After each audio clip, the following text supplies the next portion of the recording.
Hyper music. Perfect. Let's start this up. All cap, episode 4. I'm here with some of my most interesting friends, to say the least. If you guys want to introduce yourselves, I got over here first.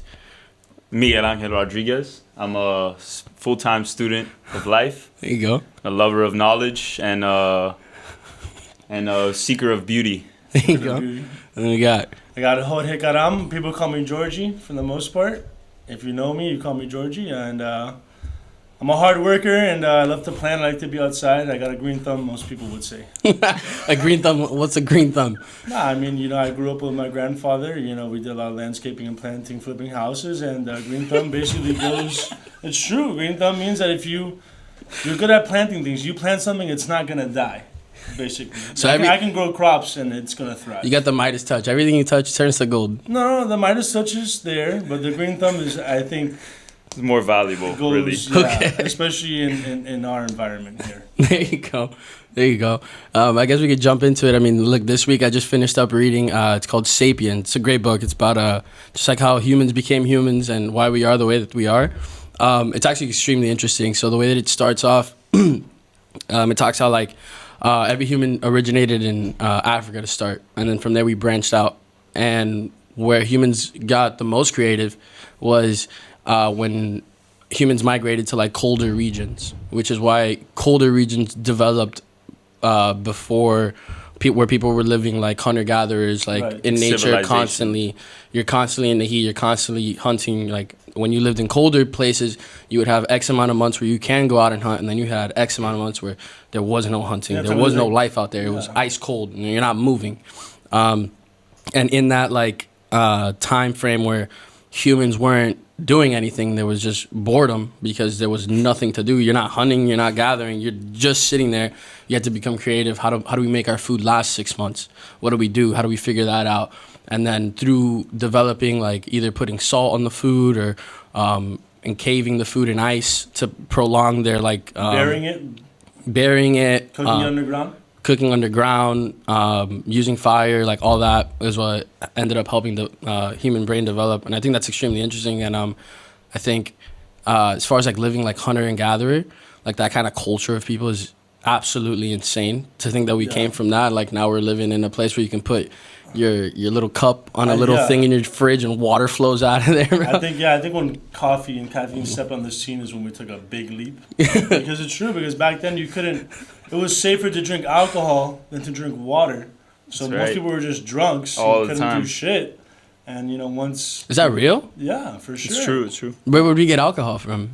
Probably fermenting and people were drinking beer, which was called mead, like the Vikings and shit would drink it. You can drink alcohol. I mean, bro, there's a whole alcoholic pandemic. I mean, not pandemic. It's a big issue.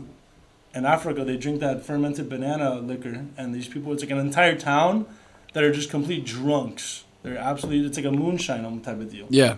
And but are they drinking that like because they can't drink water? Well, yeah, it's safer to drink that than the water. So the banana pandemic. The banana pandemic.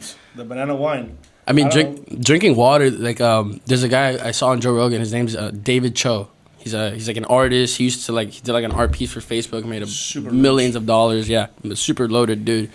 And he lived with these people in Africa. What was it called? Hadza. The Hadza, that's right. And what they would do when it comes to like drinking water, he said like they would drink water with like cow shit in it, like no problem. Like their body just becomes like strong. Like how they tell us like when we go to like third world countries like Mexico, like don't drink the water, like you'll get diarrhea. You'll get super. Guess what the Mexicans are drinking? They're drinking that fucking water. Your body adapts and evolves to be able to take that shit down. Fucking what's his name? Steve-O from Jackass. His parents used to move a lot when he was younger. And he said that every place that he would go to, like people would be like, "Don't drink the water," and he drank water everywhere he would go. So he said that like one of the reasons he probably like never died from like doing all the shit that he did was probably because his immune system is just on another level of human we can't even understand. Yeah, you gotta be careful drinking anything. In general, I mean the people in Jonestown wouldn't have drank the Kool-Aid, and that's where the saying comes from. Don't drink the Kool-Aid. Like I don't know how many people croaked out drinking the blue Kool-Aid. There's a lot, bro. It's like 1,000 people. Pull that up, Devin. How many people died in Jonestown? I don't know, bro. What the fuck is Jonestown? I think after the you don't know first about that? I don't know about that. Tell me about that. Jonestown. This guy was like Jim Jones, Jim Jones. He was like a pastor. I want to say in like California, 50s or 60s. yeah, Whatever. like the counterculture, kind of like Off hippie the wall, commune dude. vibes. Again, it was a cult. It was a cult. They followed this guy to I don't know where, some island. I don't even know where. Some Guyana, maybe or down in South America. might have been that or just some off-grid place in the middle of nowhere. You know, in the desert. South America, Yeah. Yeah, it might have been something. I don't know if they left the country or not. I don't know. I might have been in Peru for all I know, but I know that they, at the end of when he was done teaching his ways, it was like 800 something people with women and children and full families. 907. How much? 907. Yeah. Was this where everyone made 907. like it was a mass suicide? Oh my gosh, Mass I've suicide. heard of this. He convinced everybody to drink the poison Kool-Aid, or some drink the shit, Kool-Aid. It was and everyone Kool-Aid. fucking died. It's dark. It was a mass suicide. Yeah, But he didn't. Did he drink it too? No. Yeah, Kool-Aid. I think he did. He did. I think he did. He died with them. But here's the thing: it's like I think it started off with a reporter going and visiting their commune and shit, was like an and I think they aerial. killed him. No way. They killed him, and then obviously his people that sent him were like, all right, we have to send the police, we have to call Yeah. like whoever the fuck, and I think by that time they were all like, It's too late. He was Quaked. getting attention. People were like, people like parents and stuff like that, like knew like, oh my god, my son's brainwashed. He's on this thing. Like he knows that he has a ill. He was just feeding on Intentions. like weak-minded, like people just with not a lot of Oh, no, I guidance. mean, you have to forgot put it what in I the did. context of the time too. That it was a lot of like, What year was this? 78. 78. So the Oh, internet so- wasn't the internet. right. You had no way of fact-checking dudes. It was a lot of like minorities Sure. and like underprivileged people who like bought into He a promised pastor, it, yeah. Yeah. like super charismatic guy. What religion was he preaching? He started like Some random shit he made. started on like some Probably. third Christian. I don't even know. I know he started as a pastor. I believe. Yeah. I don't think in fact. It I did a always whole. diverges from the Bible, probably. Yeah, yeah. I don't even know. I mean, I forgot a lot. I think I did a PowerPoint presentation on this guy like in my English class when I was like 15 years old or something. Really? Yeah, I don't know. I'm a sick puppy. It's good. I was crazy. Like, holy shit! Everybody, Kool-Aid stock dropped. That's for sure. Oh yeah. oh yeah. Oh, So how do we get from hunter gatherers to that? I don't That's know. the question. But I mean, to touch on religion, I mean, I spoke on religion on the last one. I said how I feel. I think it's more of like I think we all share like some sort of like hive consciousness kind of thing. It's super baked. I think like you are me and like I am you, just like through different perspectives of life. But when you say we, like that's the religion you believe that we have. It doesn't. I wouldn't say like my religion has a name to it. It's just kind of this thing I've kind of constructed in my own head Your religion to has make a it. name. My shit just makes sense to me. The way think that I the way that kind I of get the way what that I you're saying. root it, the way that I like connect it is like, I've had times where like I'll think of, let's say I thought of like you like 5 minutes ago, and then all of a sudden like you'll shoot me a text or you'll call me like out of nowhere, and I'll be like, fuck, like I was just thinking about this kid, like what's up? Like I think there's something to that. Like there's like some sort of way that we're all connected that we just don't know how we're connected, and I think we figure out how we're connected like once we die. I don't know. And I think once we all die, we all become like one with like we all become the same. Like we're all each other, just Tell me like something. What if you just keep living your same life? on repeat. That's more than likely what happens. You think we all just you die, you repeat Miguel Yeah, Angel's we life again? I don't know. Reborn. It's like Do you have like what do you think happens more or less, if you had to word it, put it It's a together? reincarnation it's. kind of guy. I mean, I definitely believe that, like religion and spirituality, it's all just path of progress. You know, like we're all just like trying to seek the highest spiritual attainment and just whatever. Seek that highest frequency or however you want to say, like whatever energy. hits you, whatever really like resonates with you. I think. Yeah, but also like reaching the higher good. You know, like I definitely do. Like people like now the Yeah. postmodern view of life is like there's no reality, there's no truth and shit. But like that's obviously not the case because there is good and there is bad. Yeah. Like, And like truth is what we seek. I think, and I think like throughout your experiences in life, you kind of learn more about what it means to like yeah, I think sometimes like a weird be on the path. Yeah, like a weird part of me wishes I was born into a more like some sort of like orthodox type of religion, like in that sense, like a Muslim or like Jewish in that sense. Like some people that like like I have to like praying is an obligation. Like you need to do these things. Like like if I had a more serious set of like religious morals, like I think that's pretty cool. I think we take it for granted. Discipline, spiritual discipline. Like, you know, some For people, sure. like, yo, man, that shit sucks, man. You can't do this, you can't eat that on the weekends, whatever it may be. Like, you know, whatever religion partakes in, but like I don't know, like I think it's a form of meditation at the end of the day. And like, Discipline equals freedom. yeah, you find that, and like I think us, like, you know, we grew up for the most part, like, you know, loose Catholic Christian households. Like, oh, like Definitely.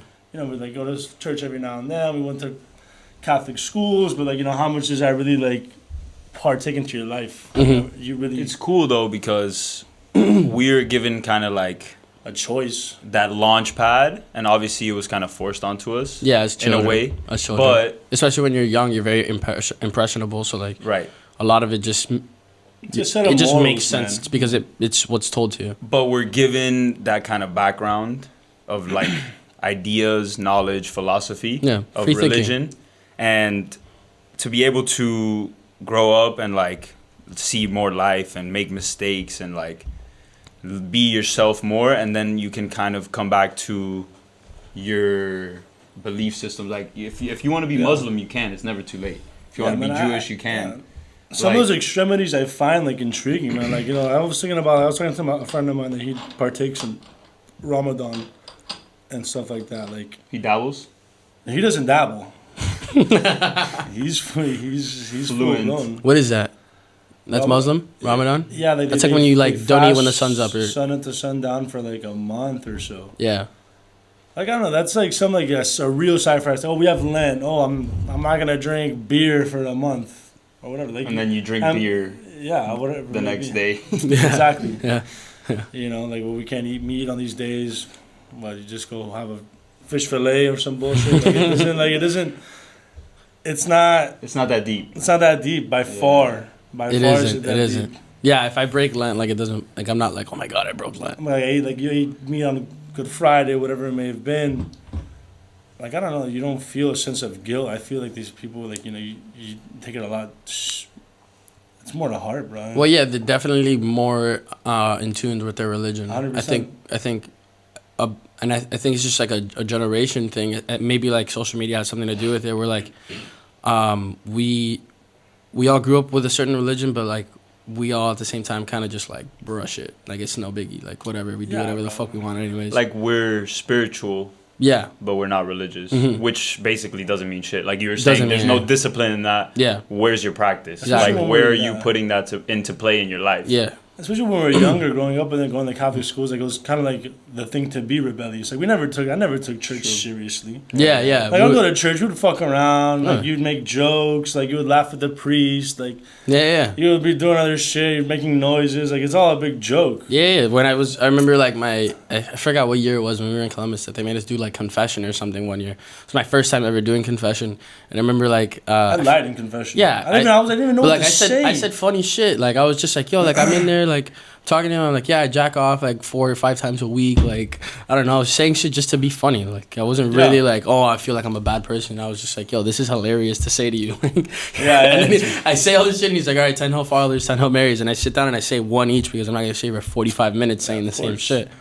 You don't take it serious. That's where I was different. I would sit with the priest and be like, you know, I don't know. I don't know if I believe in this. Really? Yeah. And What he kind was of like, reaction would you get out of? Bro, I mean, I only did that Spanking. once. I only did that once, sure. and he was like, that's normal for you to question, but eventually you're going to have to come to a decision. Because I was like, you know, on the fence, you know, obviously with such a strong background of like parents and going to school and this and that, and like, I had a moment, I had a time in my life where I was like, yeah, Jesus, like, I love this. Like, whatever, I don't know. Same. You know? Yeah. And then I was shown a documentary called Zeitgeist by our boy Spider.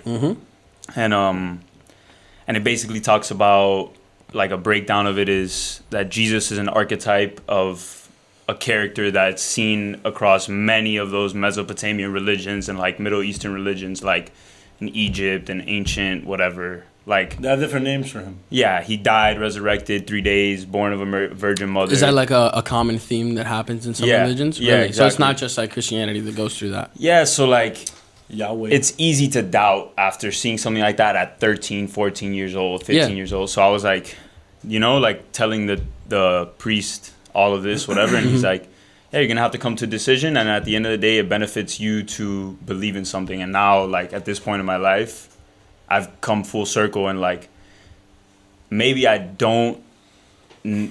I don't necessarily believe as strictly as Christians and Catholics do, but like, bro, I read the Bible and it's actually really cool. Well, it's yeah, like weird. I wouldn't say I'll read the Bible as well, and like I think the Bible is more. It's better suited if you use it as like a blueprint. Like, this is what it's like to be a good person. Like, here are certain situations where people were put in a hard decision-making mark in their life, and these are the decisions they made. I don't really look at it that, oh, here's the Bible, take everything that I'm saying, every story that I'm telling you as 100% human history fact. Yeah, I don't think it's possible. But here's the thing with that. I can take the fables.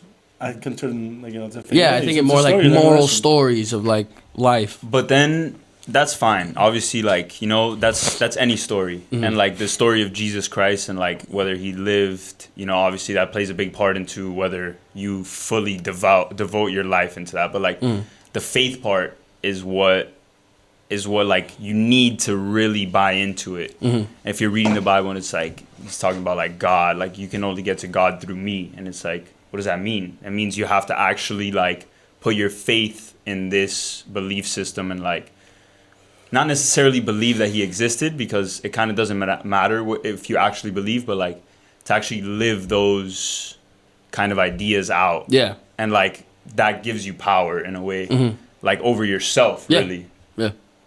I agree. I don't know. I just feel like maybe we were just too mature for it at the time. Like I remember going for like your confirmation. Like we went like on a retreat, and like you have to read those palancas. Yeah. Like your family writes some things. Yeah, like, your close relatives. I went with a good friend Manny Rodriguez from the Palmaro, and he like it was me and him. We were eating shit the whole time, laughing at everybody, like cracking jokes, and everybody was like, "Time to read your shit." Like everybody's crying and shit. Like I just had never hit me. I'm like, oh, this is like a crock of shit. Like, I thought it was kind of funny, half of it. And like I remember he just like talk to the guy, and I remember like that night, like I don't know what they bring into the room. It's basically supposed to be like Jesus Christ. It's like a statue. You know what I'm talking about? Yeah. It's like I don't even know. It's like a crazy looking thing. I don't even know what it was. And I was like, what the hell is going on? I don't know. I thought it was kind of like, I'm like, bro, this is like trippy. It's like so culty. Not even that. That's It just the way was I like. felt. See, like I did my sack. So I'm sorry. Yeah, I was just, bro. We were just so caught up in other things, you know. Like, you know, we were just more like there, like looking at the girls and shit, talking shit, like we don't see the value in. Like we used to piss off, like like our like team leader guy, some like young guy at the time. We must have been 15 years old. This guy must have been like late 20s, early 30s. Went to blend or some shit, and we used to piss him off so much. He threw an index card pack at me and Manny one time in one of the classes. Like he drilled it like at the feet. Cause you're fucking with this guy. You think it's bullshit. I remember you're supposed to like talk to one of them, and like he was started admitting some shit too, and I had to keep a straight face. It was me and Manny. This guy admitted to like biting his toenails and shit like all the time. What? And bro, I'm like, dude, I wanted to lose my mind, bro. I had to get up. I'm like, oh, like I pretend like it was too much. I'm like, oh yeah. Like this guy was a weirdo, I guess. But I don't know. Like I think it was maybe too mature for. I mean, I would like to go back because I can't remember the last time I actually sat in a mass and like retained and I actually like tried to listen and actually tried to. I was like, half the time I'm like, fuck, I'm missing the Dolphins game or some shit. Yeah, I feel that. Or like, I want to get the hell out of here, bro. When I was a kid, I used to. I don't even know a word. Despise going to mass. I get that. More than anything. I get that. I did my sacraments. I did my sacraments now. These beers away from I look like the alcoholic of the group. I did my sacraments pretty recently, and we need to talk about that. Yeah, and it was actually pretty cool because although I may not like die by the sword of that religion, I do see being able to sit in those rooms and interact with those people for so long, and having to go through like masses and shit, I can see why people want to do that. It's like you gain like a sense of like community with people that you probably would have never, like every single person that I did that whole sacrament journey with, like there was no way on earth that I would have ever hung out with them in any other situation except that. And I ended up meeting a lot of great people. Course. There are cool people that end up going to that. I mean, bro, what's cooler than being around people that are trying to be good people? Yeah. They're trying to better themselves. Exactly. Like, bro, Especially there's people no you would better never people. really associate yourself with them if it wasn't for that situation. I think that's the coolest thing, you know, with work and stuff like that. Like, you meet friends that are not necessarily like your normal friends. Yeah. It's like the type of people like, you had friends in high school that weren't like out of school friends, but they were just cool. They might have not been like the same interests or the same like, I don't know, status, I guess, in a sense, which is kind of a cocky, fucked up thing to say, but like, What are you talking about? No, I get what you mean. like, bro, like, you know, I was friends with everybody. Like, I used to go to school. You're I saying had a in lot your of- school. in school, or just like even from like the that kids. are like friends. Yeah, like in when Some we were in people I work situation. with, bro. Like, Well, you like know, we had friends in high school that like when we went to high school, we would in school hang out with them, but outside of school, we wouldn't even text or talk to you. Like it was just we were just go to the same school and we don't mind Yeah, each other's boys. presence, but we're not boys. Of Like, course, Nah, you like know. clap you up. yeah, hi and bye, what's up? And now you see them, and it's really still just like hi and bye, what's up, bye. And I liked like making friends like maybe with a more like eccentric kind of weird, I guess you can say, kids. Like I thought like it was intriguing. You've shown me a lot of those kids. Yeah, bro. man. I like, you know, I don't know what it was. Like, It's like filmmakers. Yeah, I mean high school was on some other shit because we were surrounded by we had each other like We whatever were like all the the same, boys. though. We were all gooks, but like there were a lot of fucking trippy ass kids. Like Yeah. a bunch I of would've kids been that we funny were if I like, went down that right, man. I was about to go to school with you guys. I mean, I basically went to that. I mean, whole- Coral Reef is a fire school though. It was crazy, man. I don't know. I'm not gonna go down that rabbit hole. It was cool. I mean, I hated it in the beginning because I knew nobody. I went there completely by myself. I hated Columbus in the beginning too. I Like mean, the I want Ring Brothers. that Ringling. Phew, it was a Cirque du Soleil. How I describe it. Besides not knowing anybody, you know, it wasn't a homeschool. You got people from basically all walks of life from Miami. Yeah. But you saw a lot of things that I mean I wasn't really too used to, at least in the way that people were. I mean, Like what? That you weren't used to. well, like, first of all, you know, it's not a homeschool. Neither was what does that Columbia. mean? What does that mean? It's not a home. It's a matter from. So you got kids from all over Dade County. You know, basically kids that grew up in Gables by the Sea and kids that grew up in Florida City. Or I see. know. It's not like a Southwest where like you're supposed to go to the Yeah. school based on your zip code. And or Columbus is, let's be honest, in Westchester, but everybody's Hispanic, Mm-hmm. 99.7, and they're all Catholic. You know, 15 minutes from Columbus. and That's then right. Yeah. same right next to it, it's all the same. Like you're in that bubble. You're Catholic schools. Catholic is a Latin thing. Mhm. You're surrounded by Latin people. The same, like we're all friends because we all grew up in the same type of household, same Yeah, type of friends, same type of family. environment. Yeah. Reef was like a whole, like, you know, like Melting pot. Yeah, Melting melting pot of like just, you know, a lot of different things I wasn't really used to. I wasn't, you know, I was definitely more of an outsider in the beginning more than anything else. Like, I stuck out like a sore thumb. Yeah. You know, people like, you know, would, you know, have a certain, you know, look at me differently for like different reasons. Like I just didn't fit in with the normal crowd there. I wasn't Yeah. used to anything there. I mean, I loved it. I thrived on it. I'm glad, like, you know, I was kind of forced to stay. It, you know, changed your perspective on things. But besides that, you know, you're open to more, I guess, even religious orientations and just the way that people worked. Because, Yeah. like, Or lack thereof. yeah, you know, I went from St. John Newman was a one class per grade. We all went to those small like Saint schools. Mm-hmm. You know, it's all the same thing. I went there, and my first couple of weeks, I was like, this is insanity. You know, and people would try the religion. You know, I wasn't used to that. Like, you know, people would talk down about religion and shit like that. Like, oh, this is It was like, how many kids were at Reef? my freshman class. Every freshman class that started, it was 1,200. Shit. Per grade But the thing is that it would narrow it out because by senior year. yeah, especially because people won't like people leave. But and- out of 1,200, how much are you narrowing down? Our You're graduating class narrowing was down to probably what? like- Almost barely four, like 3 something. Probably like 400 kids leave. Yeah. Probably graduating like 800, almost 900 kids. Double our graduating Which was class. crazy. It was so unfortunate. I'll never forget my high school graduation, which I passed out twice. I was high out of my mind. It was a terrible experience. And he was. Wait. You passed out. So like they put you in a room. So basically the way that the school was. So like it was crazy because we had like every day, like it was like the last week of school. Every day there was a party, and I remember I threw a party the last day. It was an insane party, 140 people in my house, whatever. And then like the day before graduation, when there was a party, woke up super hungover, dehydrated. I woke up, couldn't even eat. I barely drank water. You know, you go there, you say hi to your friends. It's in where the UN basketball team plays, and they put you in a room. They even tell you, oh, sorry, and the room's hot as fuck, dude. You're in there. It's hot as fuck. I had the time. I had really long hair. You know, button down, tie, Gown, everything with the hat and long hair around me and shit. And one other friend of mine has the fucking pen. He's like, yo, everybody's ripping it. I'm ripping it. I'm high as fuck. I'm like, oh shit. And then I go, like, you know, next thing you know, like I see some of my friends, like I grab onto them and I blacked out 3 or 4 times, honestly. Like I look like a movie, like just the circle just closing, and I passed out. I'll get up. Oh, I'm fine. Pass out. Like 3 or 4 times, I collapsed. Like I full blown collapsed on the floor. And like they were hiding me in the corner and shit.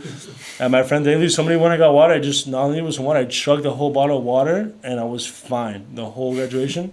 And I was still like, you know, pretty neat. I was still pretty high for the most part. And like, the most disappointing thing was like, you know, you think you know a lot of people. I consider myself knowing a lot of people at school, and it was like 85% of the graduation. I'm like, who the fuck is that? Yeah. Heartbreaking thing was seeing some gorgeous girls. I'm like, wow.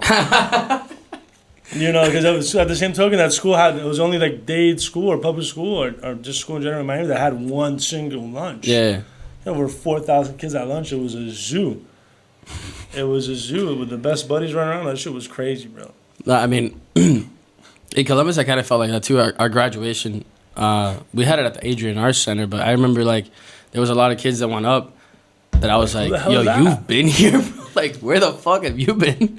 I've never heard of you in my life. And it's like, heartbreaking. I don't know. I feel like it's really hard to know everybody, or at least see everybody in a whole lot of school. Like, a lot of people just walk by you and you don't even pay attention. Like, you're in another world. It's funny, bro. Especially those big schools. Like, I also don't think there's no real such thing as like popular kids. Like in movies and shit, that's not a real thing. I mean, there is. There's different There's groups. there's definitely cool kids. Like popular, like I think. But the cool kids are like, it's like a giant section of the school. It's not like there's 4 people that run the whole thing. Yeah, but I think it's more like within your realm, like what that group of people thinks is cool. Mm-hmm.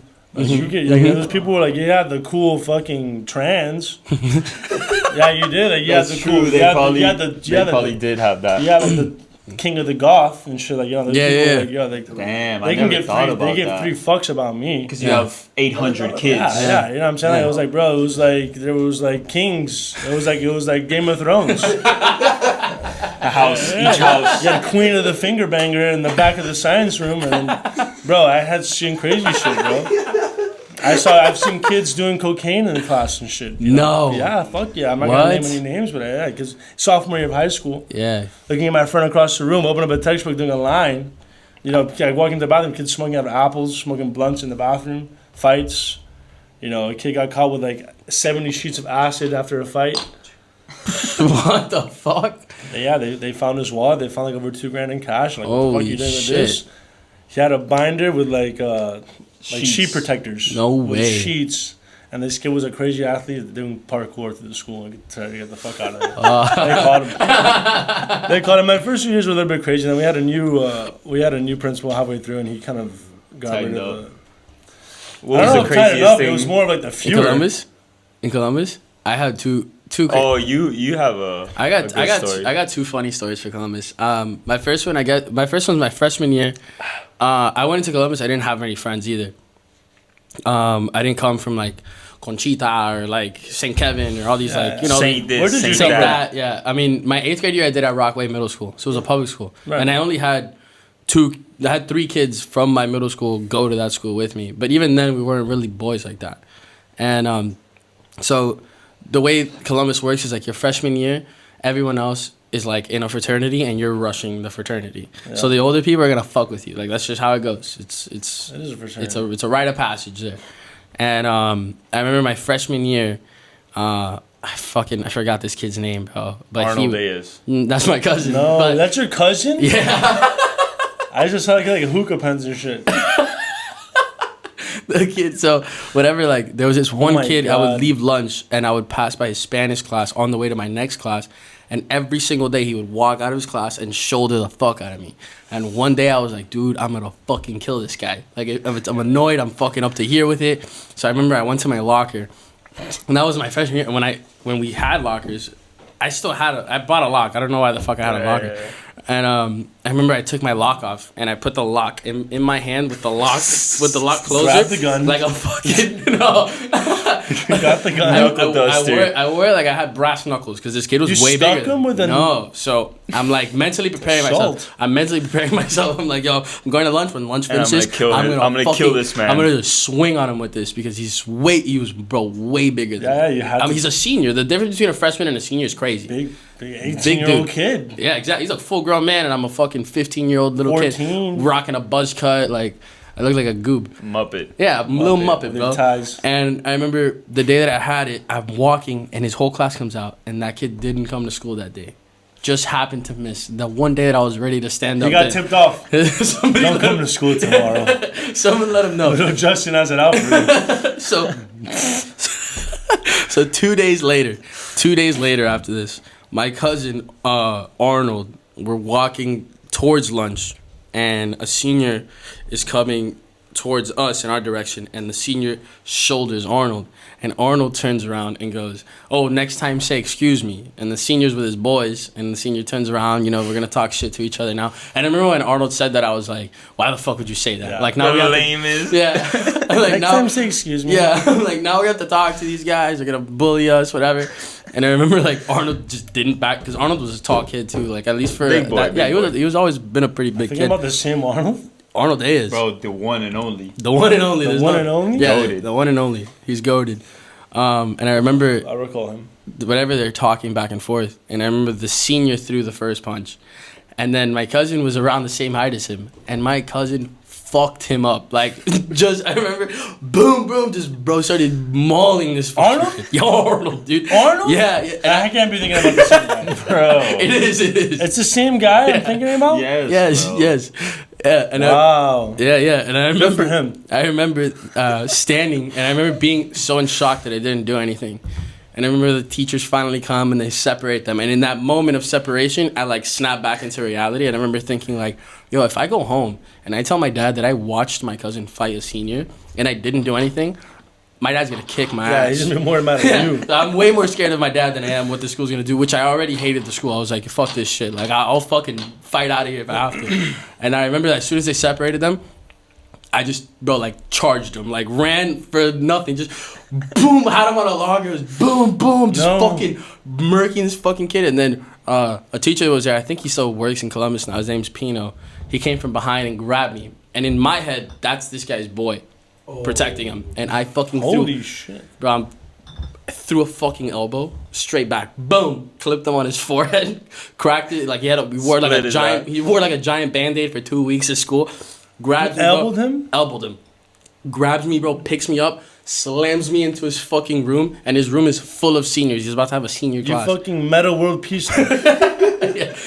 So they throw me into the room. They throw me into the room, and all the seniors are like, "Yo, like, what the fuck happened? Like, whatever." And now I feel lit. I'm like, "Yo, I just beat the fuck out of this kid." All the seniors are clapping me up, bro. I felt lit. And Pino comes in and he goes, "You hit me in the fucking face. You're lucky I don't beat the fuck out of you." Like, grabbed me, took me to the office, whatever. They're like sitting us down, and I remember Mr. McKeon was the principal at the time, and he was like sitting me and Arnold down. And he's like telling us like why this is all wrong and blah blah blah, so like why we shouldn't be fighting. And he goes, and I remember he looks at me and he goes, "You got a free ride, brother." He was like, first of all, scholarship paid for. I remember he was like, first, like we might have to expel you from the school, but with everything that's happened, and now you know like the repercussions. If for any reason your cousin were to ever fight again, what would be your reaction now knowing the repercussions? And I go, I would fight again. I swear to God, I would fight again. And they were like, okay, obviously we're not getting anywhere. We're gonna have to call your dad. And I was like, I remember I literally was like, I don't think it's gonna go the way you think with my dad. And he calls my dad and he puts him on speaker. And I remember Arnold looked at me and he like was holding it in his lap because we know what's coming. And then he's talking to my dad or whatever, blah, blah, blah. And at the end of the conversation, he was like, look, we're looking into expelling your son from the school. Just based off of like what transpired here today, just letting you know if you want to come in. And my dad's like, I'm going there in 5 minutes. And before he hangs up, he goes, He goes, I don't know who the fuck you think. He's talking on speakerphone in front of me. You know? My dad goes, I don't know who the fuck you think you are, saying you're gonna kick my son out of this fucking school. I pay too much fucking money. I'll be there in 10 minutes. Hangs up. And me and Arnold are just like, holy fuck, bro. My dad comes in, bro, red as a fucking tomato. Looks at me, looks at my face. I didn't have any marks or anything. I didn't get hit. My dad's like, you're good? I'm like, I'm good. He goes, you're staying in the school, don't worry. Walks in, 5 minutes later, comes back out, walks out. He goes, grab your bags, just fucking go. Walk out, sit in the car. He goes, you got 2 days suspension. Who gives a fuck? You did good. He tied me up. We fucking chilled and shit.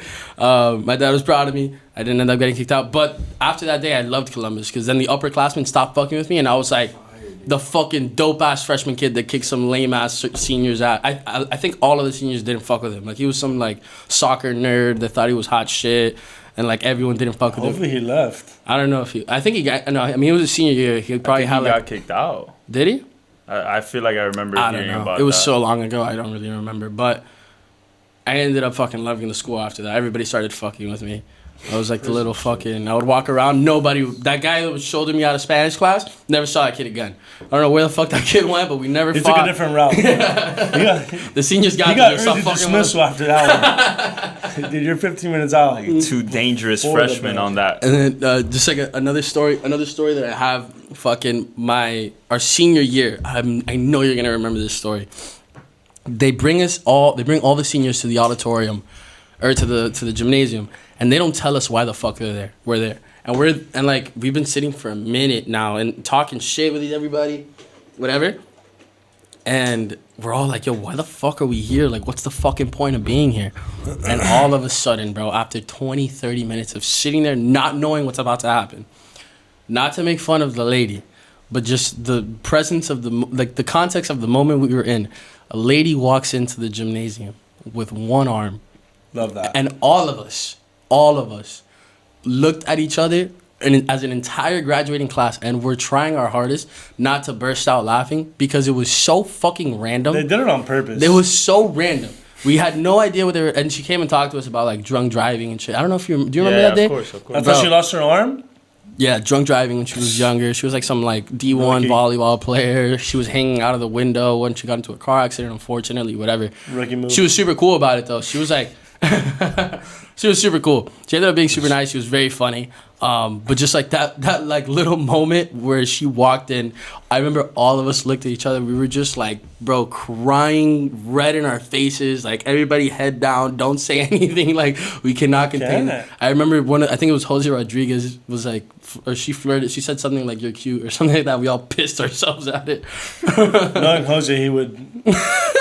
We were all dying, bro. There's a beauty to those days. Yeah, there's definitely a beauty to those high school days. Yeah, we had those funny moments are the best, bro. Yeah, when you got to test the whole class like that. We had quickly. It was just we had like a battle of the classes type of thing. It's like freshmen versus sophomores. Like a field day kind of thing. Yes, got it. And it was like juniors versus seniors, and there was a dude that was becoming a chick, and like they have like tug of wars, like girls versus guys, and this dude at the time becoming a woman, I guess you can say. He goes on the girls' side, and everyone's like, "That's not fucking fair. That's our guy." Everyone's going nuts. Everyone's going berserk. I think I have a video still.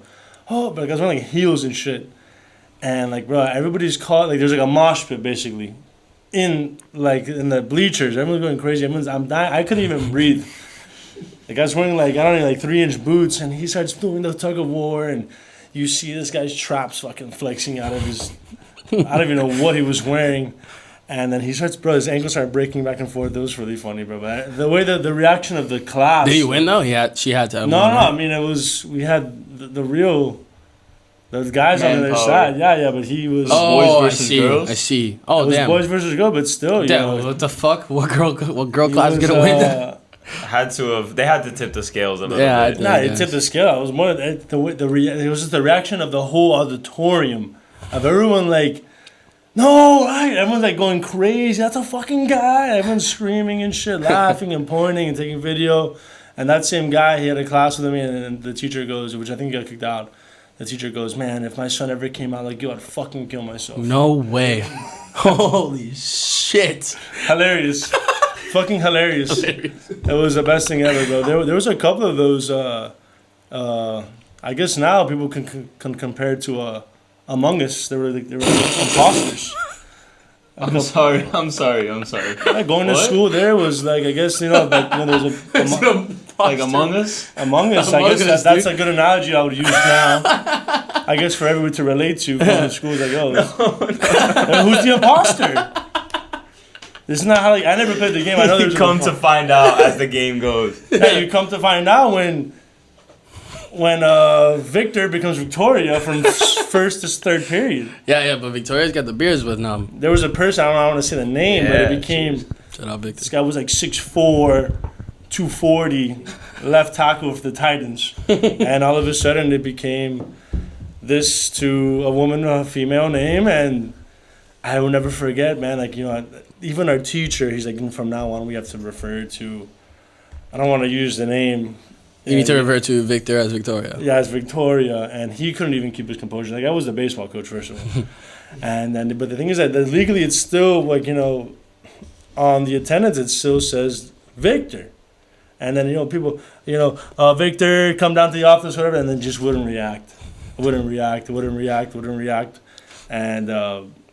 it was a constant, like, can you fucking keep your composure in that class? I had her for like 3 classes in all 3 years. Like, I used to see that person. I could in the men's room from freshman year. And then by the time I graduated, it was whatever you want to call her. She was in the women's restroom. And No heat. The girls didn't give a fuck. I don't know, bro. They embraced that shit back then, and it was a whole. Yeah. It was a whole hurrah, parade. In Columbus, I think a big benefit that we It was had. fucking hilarious. I think a big benefit we had as students was like the teachers. I'm gonna get canceled for this. Yeah, bro, shut the fuck up. I mean, cut that one out. I mean, I don't even give a fuck. leave it, fuck Hey, it. Fuck whatever it. you want to do. Yeah, we support. Cheers to we that. I'm just support saying, everyone. I don't give a fuck. Going back there was Just chill. Just everyone just relax. It Let's was be nice just to each funny other. to see. Yeah. As a 16-year-old kid, that was like, what the fuck? Yeah, Yeah, that's it's real brand new. life. You know what I'm Yeah. saying? It's brand new. Like, Life comes quick. It's hilarious. I don't even. You just got real. Yeah. I really don't care. You can be a zebra. I really could care less what the fuck you identify as. But for me, like, being at that age. No, and I'm being sorry. that- I care if you identify as you, brother. I mean, yeah, whatever. I mean, that's ideal though. Like, I want to meet that person. I mean, out of all the things, this person just so happened to go from, a woman to a grizzly or whatever. Well, I don't know what the deal was there, but something was off. I think there was a good future there. Yeah. Nick Saban would have been on the phone You never know. if he decided to stay where he was. Kind of built like the Hunchback of Notre Dame, but I don't really know what ended up happening there. I think in Columbus, definitely a benefit that we had as students was like He doesn't give a fuck, bro. The teachers were wish like I our went there. boys. The teachers were like your boys. They Some of them. Some of them, yeah. Like I wish like I the went to- O'Briens, the Shoulders, Pellegrin. Webb. Webb overshared a lot, dude. Webb, my senior year, oh my god, I'll never forget this day because it's scarred the fuck. That was out of his me. job though. What? To overshare? Go ahead. Yeah, dude. Listen to He this. exposed himself to you guys? No, dude. One day, no, That just sounds like, that may be more of Dude, a, one of day. a Jesuit Chill. thing. He's a Columbus legend. I a wouldn't. legend in Columbus. wouldn't go there. Not for A me. legend in Columbus, and I hope he doesn't get mad that I'm sharing this. I mean, maybe I shouldn't. Josh share Uche this. is a legend for me. Damn, no, I won't. I mean, won't on share some this. real It's like. some crazy shit. I'll tell you guys after. Nah, yeah, probably not. Yeah, it's probably some not crazy shit. like appropriate. But I have a feeling I know what you're saying. I know Maybe. what you're gonna talk about. Yeah, And I mean, look, he was open about it. yeah. He- You know what I'm talking about, He right? struggled Was he with gay? alcoholism. He struggled with Oh alcoholism. no, that's not even what I was gonna say. Oh I shit. got some crazy shit. Fuck it, dude. I'll say it, dude. Who gives a fuck?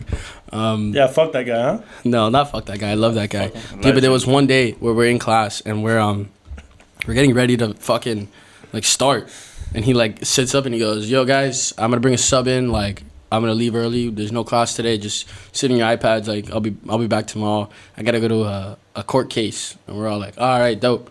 He goes, "You guys wanna know what the court case is?" And we were like, "Sure." No. And he goes, "Oh yeah, my stepdaughter's boyfriend or whatever, like murked her," and we were all just like, What? We were all like, "Where's the punchline?" And then he just walked out, just said that and walked out, and we were all like, "What the fuck did you just tell us, He dude?" said it with a Yeah, grin on that's his right. face. No, he just said it straight face, like, "Yo, this is what happens. This is what I'm doing. Goodbye." Walked out, and we were like, It's a crazy story. 17 years old. Like, This we're like, is a dark podcast. I think. No? Yo, No, not really. let's bring up some of the. give me one of those topics. brews, please. Let's go back to the fucking All right, yo. the agenda. To dabble out to dabble back to Sapiens. to dabble back to where we started. Humans, bro. huh? Humans, Let's go back to religion. What a weird It's like a group. little weird third. Fucking. As far as like cultures in the world, I know we all look at different cultures. We all like, you know, some cultures call us more than others. Whether that be maybe the food, the lifestyle, maybe where they're living, what kind of situations they got themselves in, their beliefs. Do you guys have like maybe like a certain type of culture maybe you'd love to try one day or something? Like for me, if you guys want to start, I think it'd be really dope for like a month, one day in my life to be able to live like a monk. Like go live in the orange outfit, go fucking bald, not You wouldn't sail. say the Hadza? I mean, the Hadza would be dope too. I'd be You down. wouldn't be like before a- the monk life? But I'd be down for either. But I'm just saying, like, monk's always just One or been the one in other. my head that I'm just like, I think that would be sick. Like, You wouldn't be yeah. like a Shaolin. come on. like a Grand Wizard clans member for a month, perhaps that might be fucking crazy for a month. I don't think they're in Be like a operation like that neo-Nazi? anymore. Ah, For a I month, don't know, bro. Look, They're for a out there. month, bro, you're probably just gonna Give it be a shot, fuck fucking eating shit at a farm, bro. Just Oh my fuck. With some bitter white Wow, who people. gives a fuck? That doesn't Tot. sound as fun. Hot, no? I mean, hey, there's a lot of crazy. If I was gonna go down a route, I'll probably go down the craziest one you can fucking go down. If I'm just giving it a shot. I think For a that's month. not that crazy though. I mean, that's I can do kinda the month thing. Nah, like, that's just an example. I'll think of someone better. like there's crazier, like cannibals. The I mean, bro, aren't we all in a little bit? what, bro? I'm not We're all following. straight here, and we all got a little cannibalism in us. Everybody likes to eat. Everybody gotta eat. I mean, Everybody gotta eat. That definitely plays into it. You're eating flesh. Are you not? Yeah, but not human flesh. cannibals. What are you talking about? Are we talking about the same thing? Cannibalisms are people that eat humans. I know what cannibalisms are. I'm saying there's an instinct in all of us. I got a little cannibalism in me, I mean, depends how hungry you are. brother. I mean, yeah, you put me on a stranded island and I'm hungry enough, I'll eat I'm someone. saying I think we all dabble in it. Define Bro, dabble. no. Define No, dabble. we don't. Who? Yeah, we do. Okay, give me an example. I don't know, with women, What are we doing? you don't eat them. You never ate a girl out? Okay, I guess. Yeah. That's not, I I mean- don't think that's considered. That's cunnilingus. I mean, bro, That's not cannibalism. That's cunnilingus. Cunnilingus. I don't know, bro. I mean, you're munching. I think You're not you're munching, dabbling you're licking. in. You're licking and salivating. You're dabbling in cunning linguistics. You're dabbling. Playing that game. You're tying a cherry into a knot. That's what you're doing. Yo, tongue. Shaolin monk would be crazy though. That would be nuts. That would be ideal. I think hunter gatherer would be dope too. Fucking run around and with sticks and bows and just wait for something to come around. So that's like Maybe Scientology. I go down a Tom Cruise route. Bro, What are you talking about? you're on some weird shit. I'm not. I mean, you're bro. on some. Scientology's big listen. though, right? Scientology's like there's like aliens and So, you but yeah, believe basically like Xenu they're gonna was come. the bro. god. They're gonna Here's the come best down. part, Like though. everybody's getting sneakers or something. the best part is that the guy who wrote their doctrine was a sci-fi writer. Yeah. Like I was George Lucas The that made a dude, fucking the dude has a religion. social security. You could see him buying a fucking a fucking high Bro, noon there's at the one gas station right on the after US one. CCTV. There's a Scientology right after US one.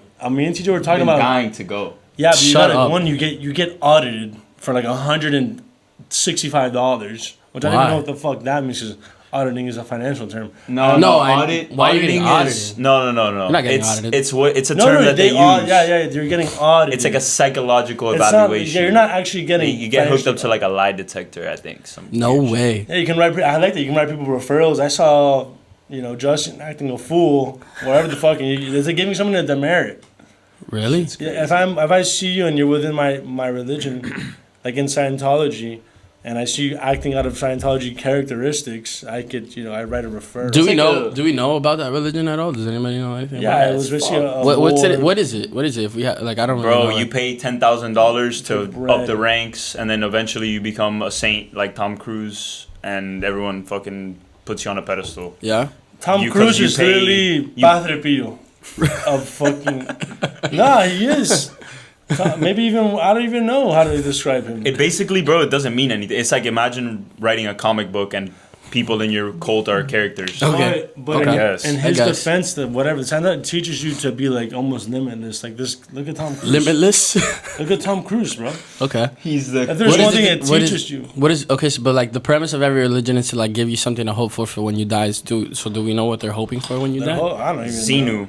Xenu's what, some They're alien? gonna scoop him up in the Millennium Falcon. I think Xenu created everything. No, That's what I there, believe. there was a He's like a war. god or some shit. That is what he is. Okay. There was a war of some sort, again, intergalactic war, and basically our planet got destroyed, and they dropped us off here.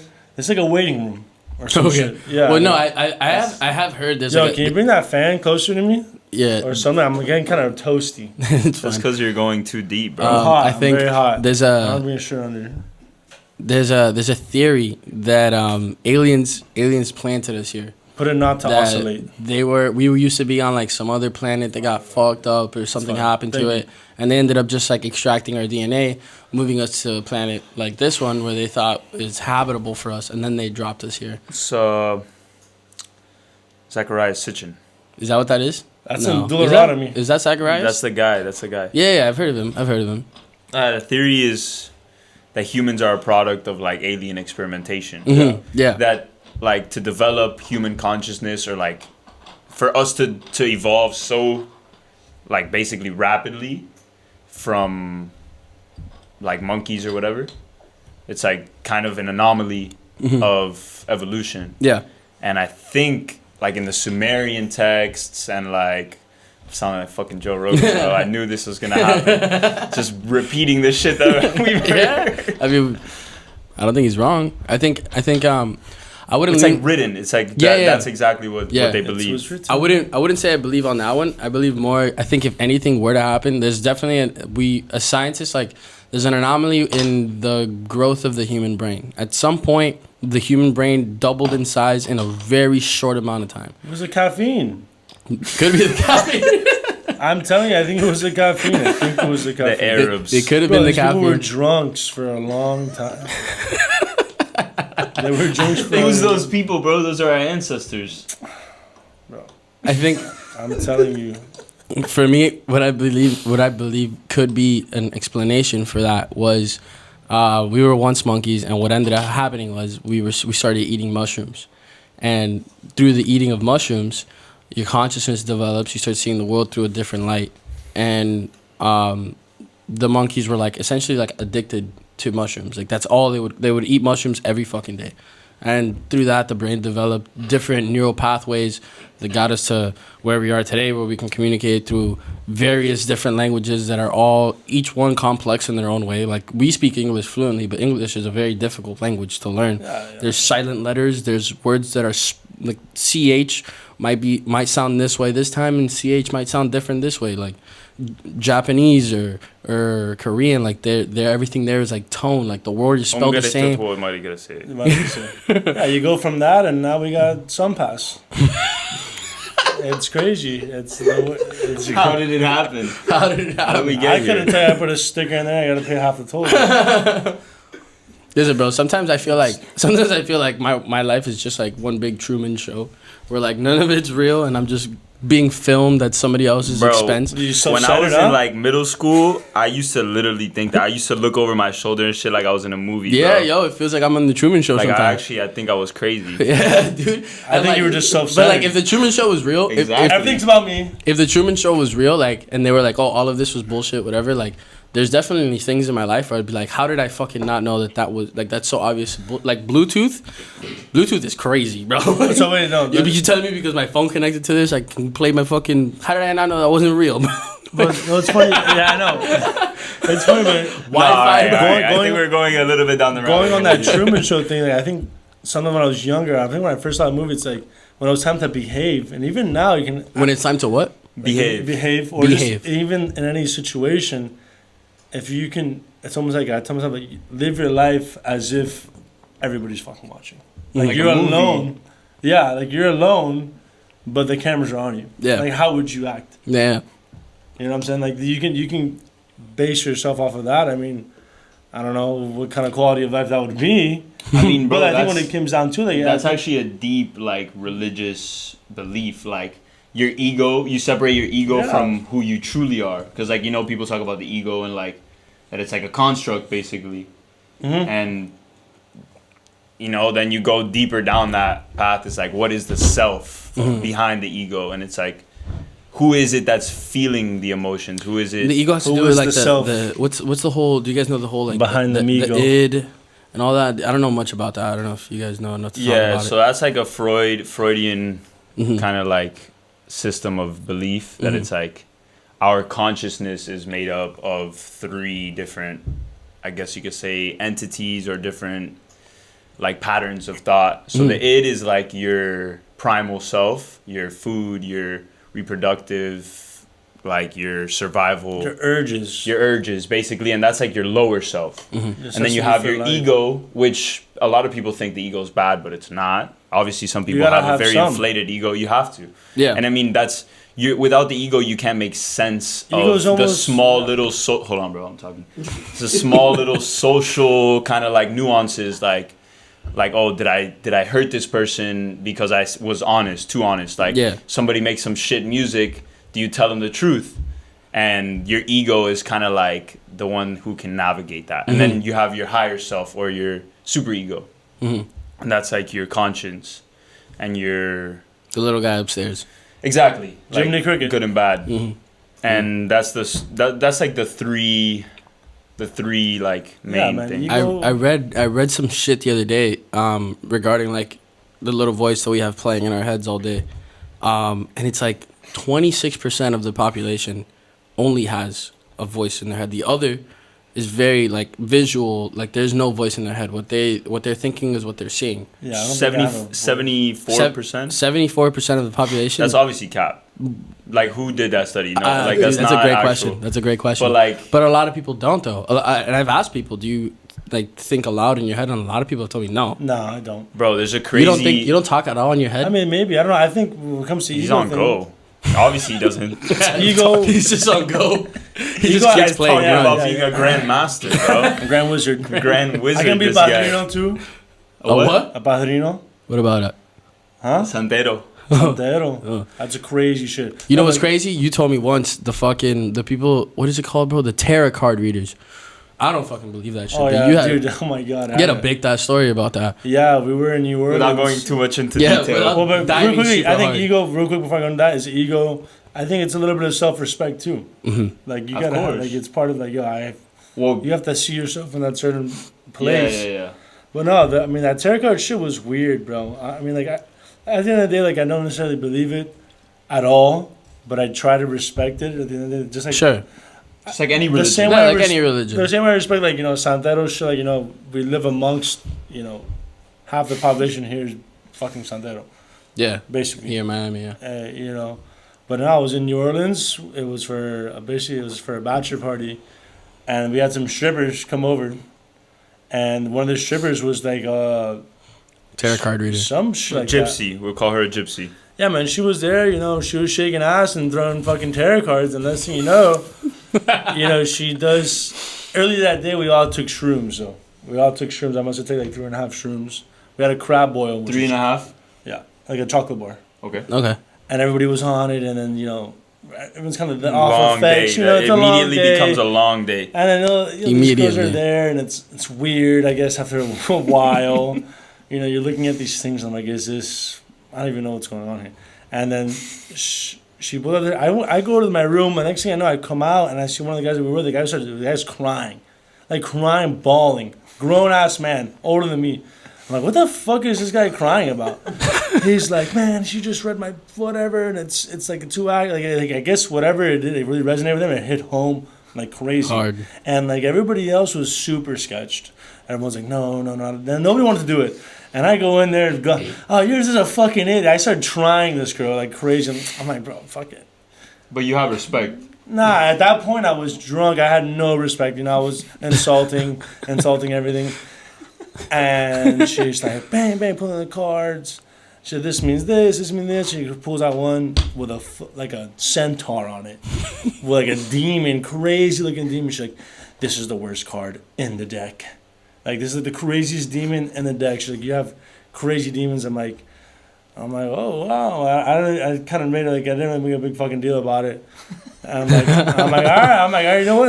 You know what? Because like every card means something. Like, oh, you have this. Like, every card was like a problem. Yeah. I'm like, oh, you're really quick to judge off of these, cards. I'm like, let me get the deck. I shuffle them and I get the cards and I try giving, oh, this one's this one means you have daddy issues, whatever the fuck I was saying. I told her that like that. Boom. And she started pulling my hair and shit. I started pulling my hair. I'm like, yo, relax. She's like, you don't fucking respect it. And then she pulled out these dice, bro. I told her, I really hope for your life, I hope you don't go by these things. Because like they take them seriously. Oh, I pulled this card. That means, I'm not doing enough here, or I'm not going to do this, whatever. And then like these granite dice, these 2 die were like, I don't even know, pretty fucking heavy. And then like, anything over 6 or 7 means no. Anything under was yes. So you ask the dice a question. Am I going to do this? Am I going to get the job? Whatever the fuck it may be. And it's like, and then she would ask for something. And she would, I'm like, I found like this is ridiculous. Like you're going about your life off of a whole game of chance. Roll. And then the whole thing, and it felt weird though. The thing about it, like when she was drawing those cards, I think because everybody around me was so, like, involved and like engulfed with the whole situation and very like concerned about it. They almost felt bad for me. Like I honestly felt like a bad energy after she told me this shit. I'm like, fuck this chick, bro. I hate her. I'm like, I felt like a cloud over me because she pulled these. Like I said, like, I don't really fuck with that, but like building a self-fulfilling prophecy. Yeah, it's weird. And like, even then, like, I used to do. Me and my friend used to do Ouija board all the fucking time. No way. Bro, me and TJ, when we were younger, TJ used to get... but I believe in that.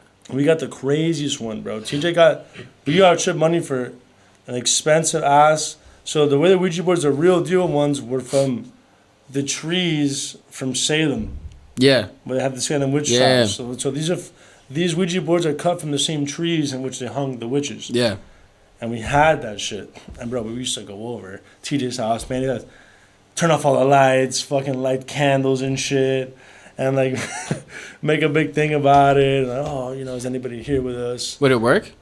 I think we found somebody, some guy, yeah, some guy. Well, I think me and TJ ended up making this guy up, anyways. But one guy was like a military guy. We did it in TJ's house. Was it real or not? I think it was real. I remember it being real. It was TJ. It was definitely no. TJ was when we got our friend because there's like you look up a Ouija shit on YouTube. There's like this infamous demon. The Zozo. And it goes like Never heard of Zozo, dude? Yeah, Zozo's a crazy... Zozo it'll bring the board from Z to O back and forth hard. Like, fucking, it's actually fucking scary. I don't fuck with that shit. Opens a portal. Yeah. And whatever, one of the days, when our friend Lewis, which he's kind of like, he's very Christian now. And always. We plotted against him. We go after school. We go, all right, are you good or evil? It goes to the moon, evil. And then we're like, who do you want? We're like, and I'm like, who are you? And it goes Z-O. And we're like, we were fucking with him. And he's like, oh my fucking God, bro, I can't believe this. They're like, who do you want from the group? And we spell his name out. And he fucking goes nuts. He flips it. He goes, it's opening a portal. Fucking slams it down and shit. And it was a big thing, but it's funny. Maybe that's why you got the Centaur card, bro. You're fucking with some shit. Yeah, we had no respect for the afterlife. And then quickly, whatever. But TJ can tell you a crazy story because TJ had the board at his house. You're supposed to, I don't know, you're supposed to flip it over, tap it 3 times or some bullshit. Yeah, you have to like close it correctly. Yeah, bop it. Yeah, literally. We never did that when we first used it. And you're going to ask him, which I thought was a dumb idea just from without even knowing what it meant. He left the board open under his bed. Oh, dude. And you can tell him, he will give you a crazy... I know the story because I can tell it for him. But he goes, bro, like those like few couple nights he had everything under his bed open, he had crazy fucking dreams. Like he had like outer body experiences. He had one that I remember the most, and he can tell you this word for word, was that he felt like there was like a face on the ceiling, like a very... eccentric, I don't know what, like some sort of demonic looking type of face speaking some sort of language of like God, some weird thing, like gibberish. and it was bringing him up to the ceiling, and that he felt. He goes. I'm like, did you feel like you were astral projecting? Like, he goes, no. He goes, I think I really was fucking moving. I don't know what happened there. We didn't really fuck with it. That was We like, didn't go too much deeper We were into like that. in the 7th grade, bro, and That was when he had those experiences. yeah, that's when we were doing the Ouija board. The thing is that TJ's kind of tapped in, bro. He's told me other stories of dreams bro, and we used to. weird. I mean, do you guys believe in ghosts? I believe in ghosts. We tried for a while, Bro, man. I don't know. Yeah, definitely ghost. Call it what you want. Mm-hmm. I think it's energy and shit. I used to Yeah. find that. I used to watch all those ghost shows, bro. We were infatuated with trying to find. It's shit. ghosts, really. At the end of the day, Yeah. energy is. We even ghost. tried to make our own because supposedly if you make your own Make your own- Ouija board, Oh, okay. like from scratch, like with car and you write, like supposedly like you putting your own energy into it makes it work More even powerful. better. Yeah, Yeah, it's like your own shit. bro, we were about to go to a fucking cemetery or some shit and do that shit. What? Yeah, we were. They didn't give a fuck, bro. Yeah, These guys yo. were mad atheists, bro. Yeah, I don't know. It was just like It's like really pushing wanted the to hear boundaries. that. Yo, when we were pushing. younger, I definitely would have avoided you if you were telling me, yo, let's fuck with some Ouija boards at the Bro, we were cemetery. I fucking would have with the avoided you like the Ouija. plague, bro. Hard. I would have been we scared. tried everything. Shit. We did a lot of crazy shit. I guess I Pass didn't me? think about it at the time. I have a good story. I was just A told good this what, ghost story? Yeah. Your own? No. Oh, So my friend, she was living in a haunted apartment, basically, or she's haunted. I don't know. one or the other. Let's not. It's go either too on deep you or into you were that. in it. Exactly. Oh, was she living Southgate? Bro, this is crazy. She was sleeping with her boyfriend at the time, in the apartment in the room, and she was asleep. This is crazy. She was asleep. I'm getting a phone call right now. CIA. From him. It's her. She was sleeping, and her boyfriend was, I guess, awake, like laying on her. And from the corner of the room, he hears growling. Don't wait. Growling, bro. And he was hearing for a while, and then like she starts like breathing weird, and she does. she goes, run. In her sleep? Yeah. No. And the growling stops. No. And the growling stops. And I don't know, that's the story. Holy shit. And I think like it kept happening. Really? And like, she had woken up one time with like blood on her chest. Scratches and She shit? showed me the video too. No fucking way. So like, there's not really much mean- more evidence I need. But my mom has a story too. Quick story. It's like, she was like calling for her sister. She thought her sister was in the closet fucking with her. And she goes, stop. Like, whatever. This was like a long time ago. I think in like Cuba. And Always. and she sees like a little figure run from the closet out. What? And she's like, what the fuck? Like, whatever. Like, and then she goes to talk to her sister. She's like, I wasn't in the closet. Crazy, bro. I think some people have bloodlines that are like tapped into that Yeah, kind you're of just psychic like, ability. yeah, for sure. For sure. I can see So she was that. trying to come out of the closet. I mean, some gay demon was, I don't know, uncomfortable. Uncomfortable. He wasn't I mean, comfortable in his own skin. Dude, one time, this was a little bit ago, I was at this girl's place, and I slept at her place, and she was telling me stories. You guys are like doing Bible study? Yeah. I'm sure. Exactly. And I remember she was telling me, like, oh, like, I used to play with Ouija this, Ouija that, blah, blah, blah, when she was little. And that she's had ghost experiences and da. So whatever, bro. I fucking fall asleep, finally, whatever. I wake up in the morning, and I'm on my side, and I'm facing away, like, off of the bed, right? So I'm looking, and there's a wall here, right? There's a wall in front of me. I'm laying on my side, and then to the left side of the bed is, like, this, like, little mirror, but, like, one of those, like, picture frame almost kind of mirrors. You woke put up on how? On a crucifix? No, on my side. Oh. So I remember I opened up my eyes, and I remember I was laying there posted, kind of just looking around, but I didn't feel like moving. I was just like, yeah, I just woke up. Like, I'm just... Morning. Yeah, To morning. yourself. And then I go to move, and I couldn't fucking move. I was stuck. So I was like, oh, fuck, like, this is Sleep paralysis. Like, so I started bugging out, and I remember, like, I started struggling to breathe because I was, like, hyperventilating. Like, it's a moment of, Weird like... feeling. It's a moment of, like, freaking out. Anxiety. It's concerning. And I remember I'm not in the room, or I was alone in the room at this time.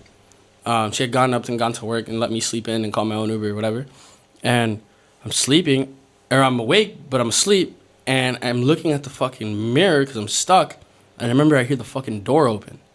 And I was like, oh my God, fire. I'm thinking it's this fucking girl. She's going to wake me up and I can move.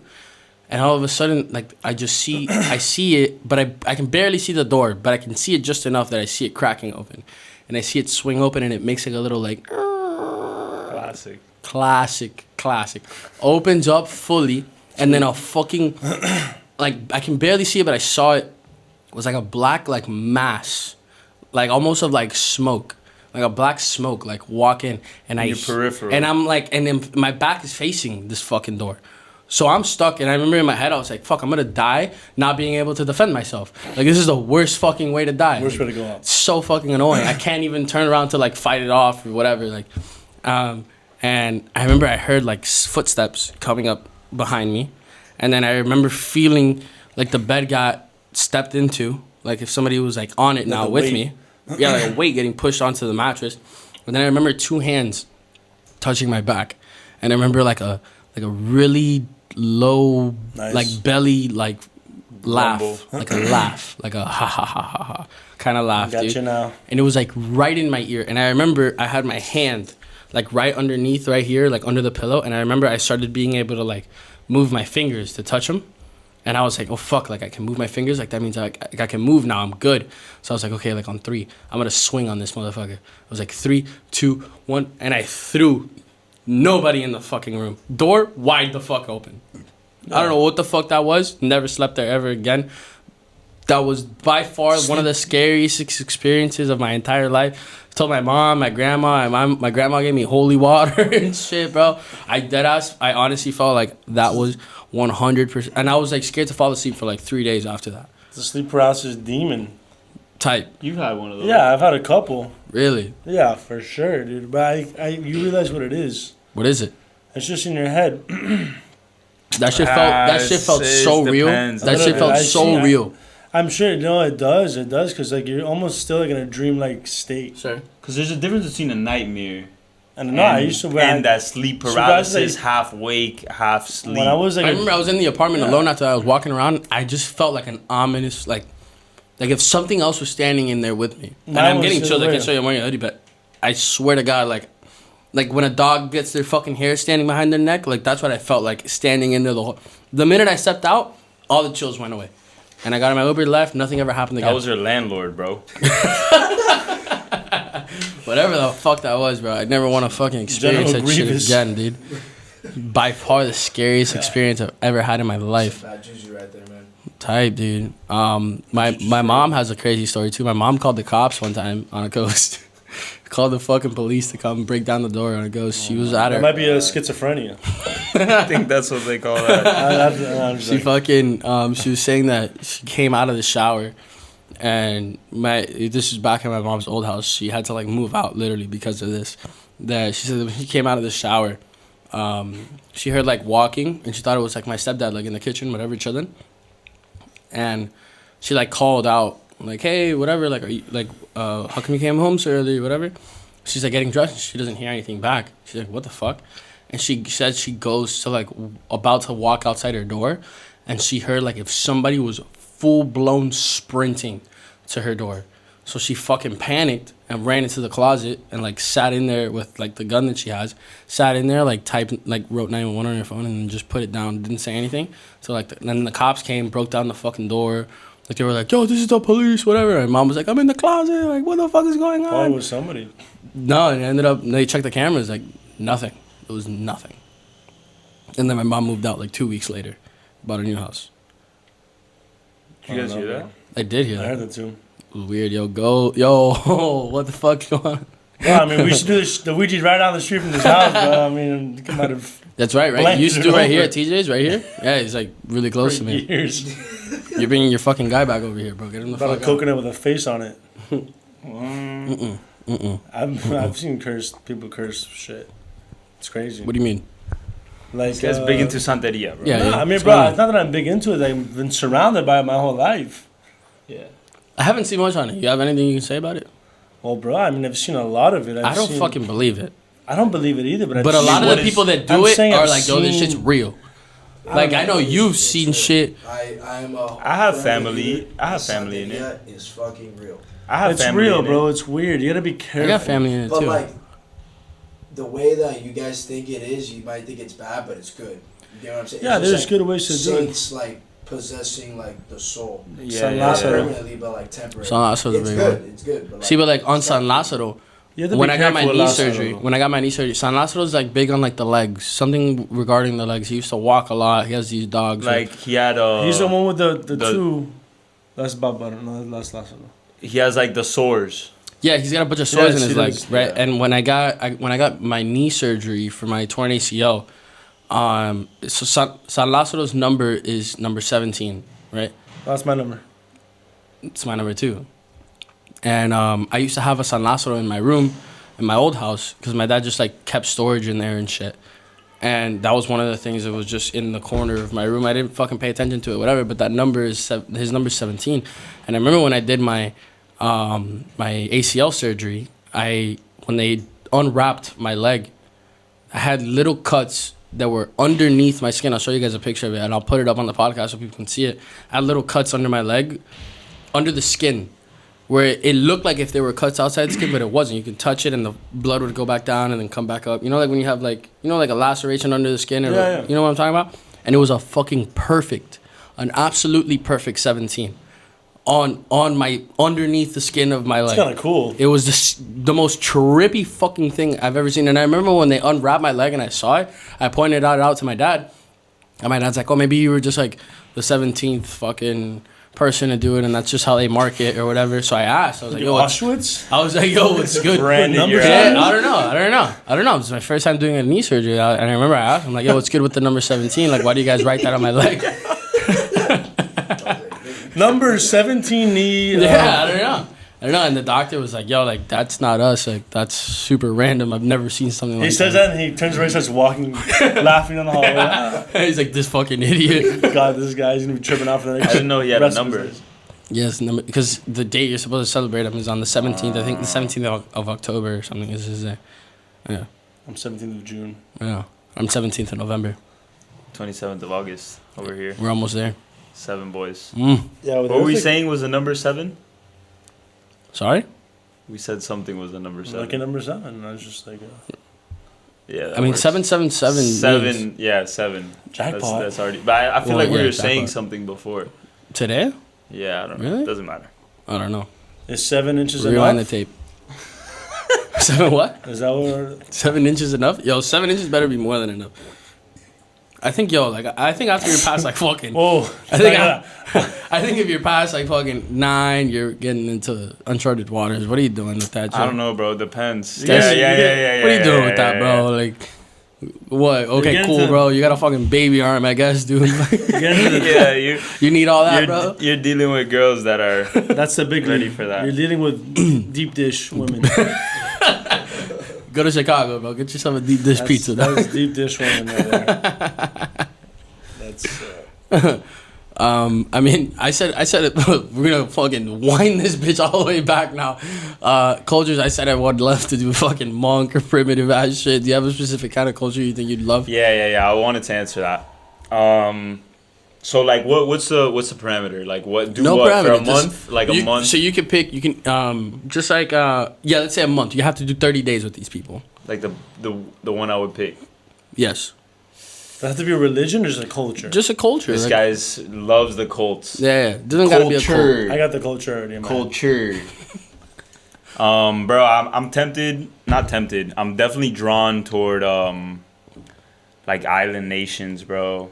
Papua New Guinea. Like Tahiti, bro. Live out there, spearfish every day, surf, Live off the water. like super chill. I mean, I spent some time on Blue Missions, like a week and a half, living out there in the Campos, bro. It's the coolest thing in the world. Like their priorities and their day to day is so different. What is that like? Obviously, like there's a big emphasis on I mean, what we would do over there is water projects, basically trying to bring water to towns from the aquifers instead of having women and children walk every day to go get water, which is something that we take for granted. 100%. And Yeah, we just open up a faucet and it's there. exactly. Yeah. So that's what we try to do for them. And with that extra time, moms have more time to raise their kids have more time to go to school, and so obviously the values start to change. But like the energy there is so far removed from like the basic like tapping into social media, tapping into work. Well, they don't got time for that. There's more important matters. There's more pressing matters. I'm thirsty. It's a lot. Hungry. You're a lot more Survival. connected to family, bro. It's not necessarily just survival. It's like there's a lot of time outside of just securing food and water, where it's like you're connecting with your family every day, like on such a deep level, without any distractions. Like your brother is your entertainment. Your cousin is your whatever, your only friend. Yeah. Sometimes. So your cousin's your lover. David Cho has a thing he says about this. He says a lot of the people that live in like these primitive ass like environments, their form of comedy is a lot more immature because they don't have time to develop a fucking skit. So he said like there would be times where like they'd be like, "Oh guys, like let's get quiet." Like the animal's close and like they'd all sit down and it's dead silent, and then all of a sudden like one of them would rip ass. Yeah. And like, they would all just get a funny ass laugh out of that. Yeah, like farting. Like farting is such a for them is like wow. Holy fuck. Yeah. So like it's a lot more of like the comedy's a lot more just like little kid shit. Like we're just I think that's the basis of what I'm trying to say is like it's a simple way of lifestyle. Simple way of living. Yeah, so I'm definitely dark humor. I'm called towards like obviously I love the ocean and just fishing and being in the water and stuff. So yeah. I think like I would love to live in Hawaii one day. Yeah. And I'm going to. I like that culture. Yeah, bro. It's like it's beautiful. That island life, yeah. Like, bro, you go to Africa, live with the Hadza, bro. It's not as pretty as you might think. You know? I know it's not. But the Shaolin monks, bro, that's another way of looking at simplistic life. Yeah, I think I don't know what it is. I read an article about it once where this guy, a random guy living here in the States, like he just took a vow to himself he wasn't gonna say anything for 30 days. Like that's just what he was gonna take away from himself.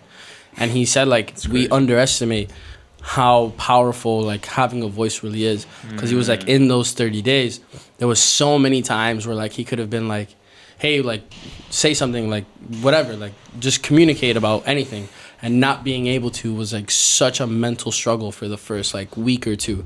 And he said like after that it just became like a normal thing. Like it was just nature, like, all right, I cannot speak, so everything that I want, like I gotta be able to either physically show you or I'm not getting it, period.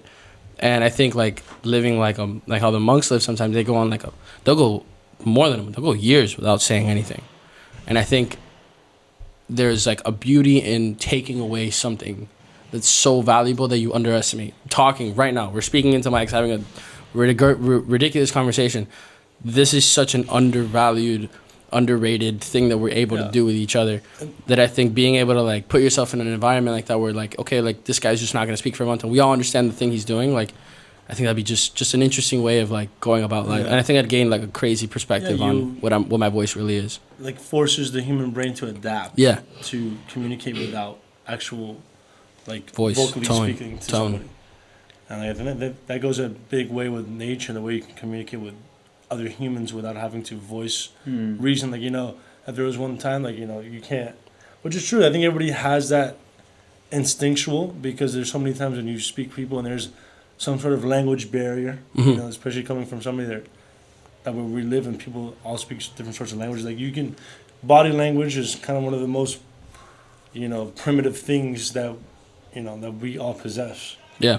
Before there was actual language and like, you can articulate something to somebody. You can just read somebody. I can look at you and I can tell you what you needed. Maybe not say causing a huge scene, but I think the way those monks communicate, they live in an entire harmony without even having to speak to anybody, because you grow so much time passes that you start picking up on people's habits and what they need and what they do and how they do things, that I can become second nature. I'll become like a third arm basically to me. Like I know what he does every day. Yeah. And we see each other every day and how we work every day, and I don't talk to him.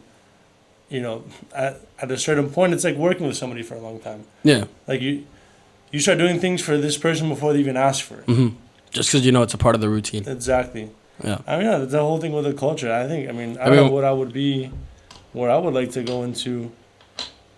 I'm not too sure. I mean, Albania for sure. Albania's there. Living with the Russians on I mean, mountains. maybe there's culture can go into sports. So, like, I think I would love to be like in a whole like South African rugby like realm, New Zealand, That'd be sick. some shit like that. That Those would be people, sick. those people are like the modern day gladiators for or Yeah. warriors, bro. Those Even people, more so than Even live like like, I how. love that shit. Like you watch those people, those South African schools, like these young boys schools. Yeah.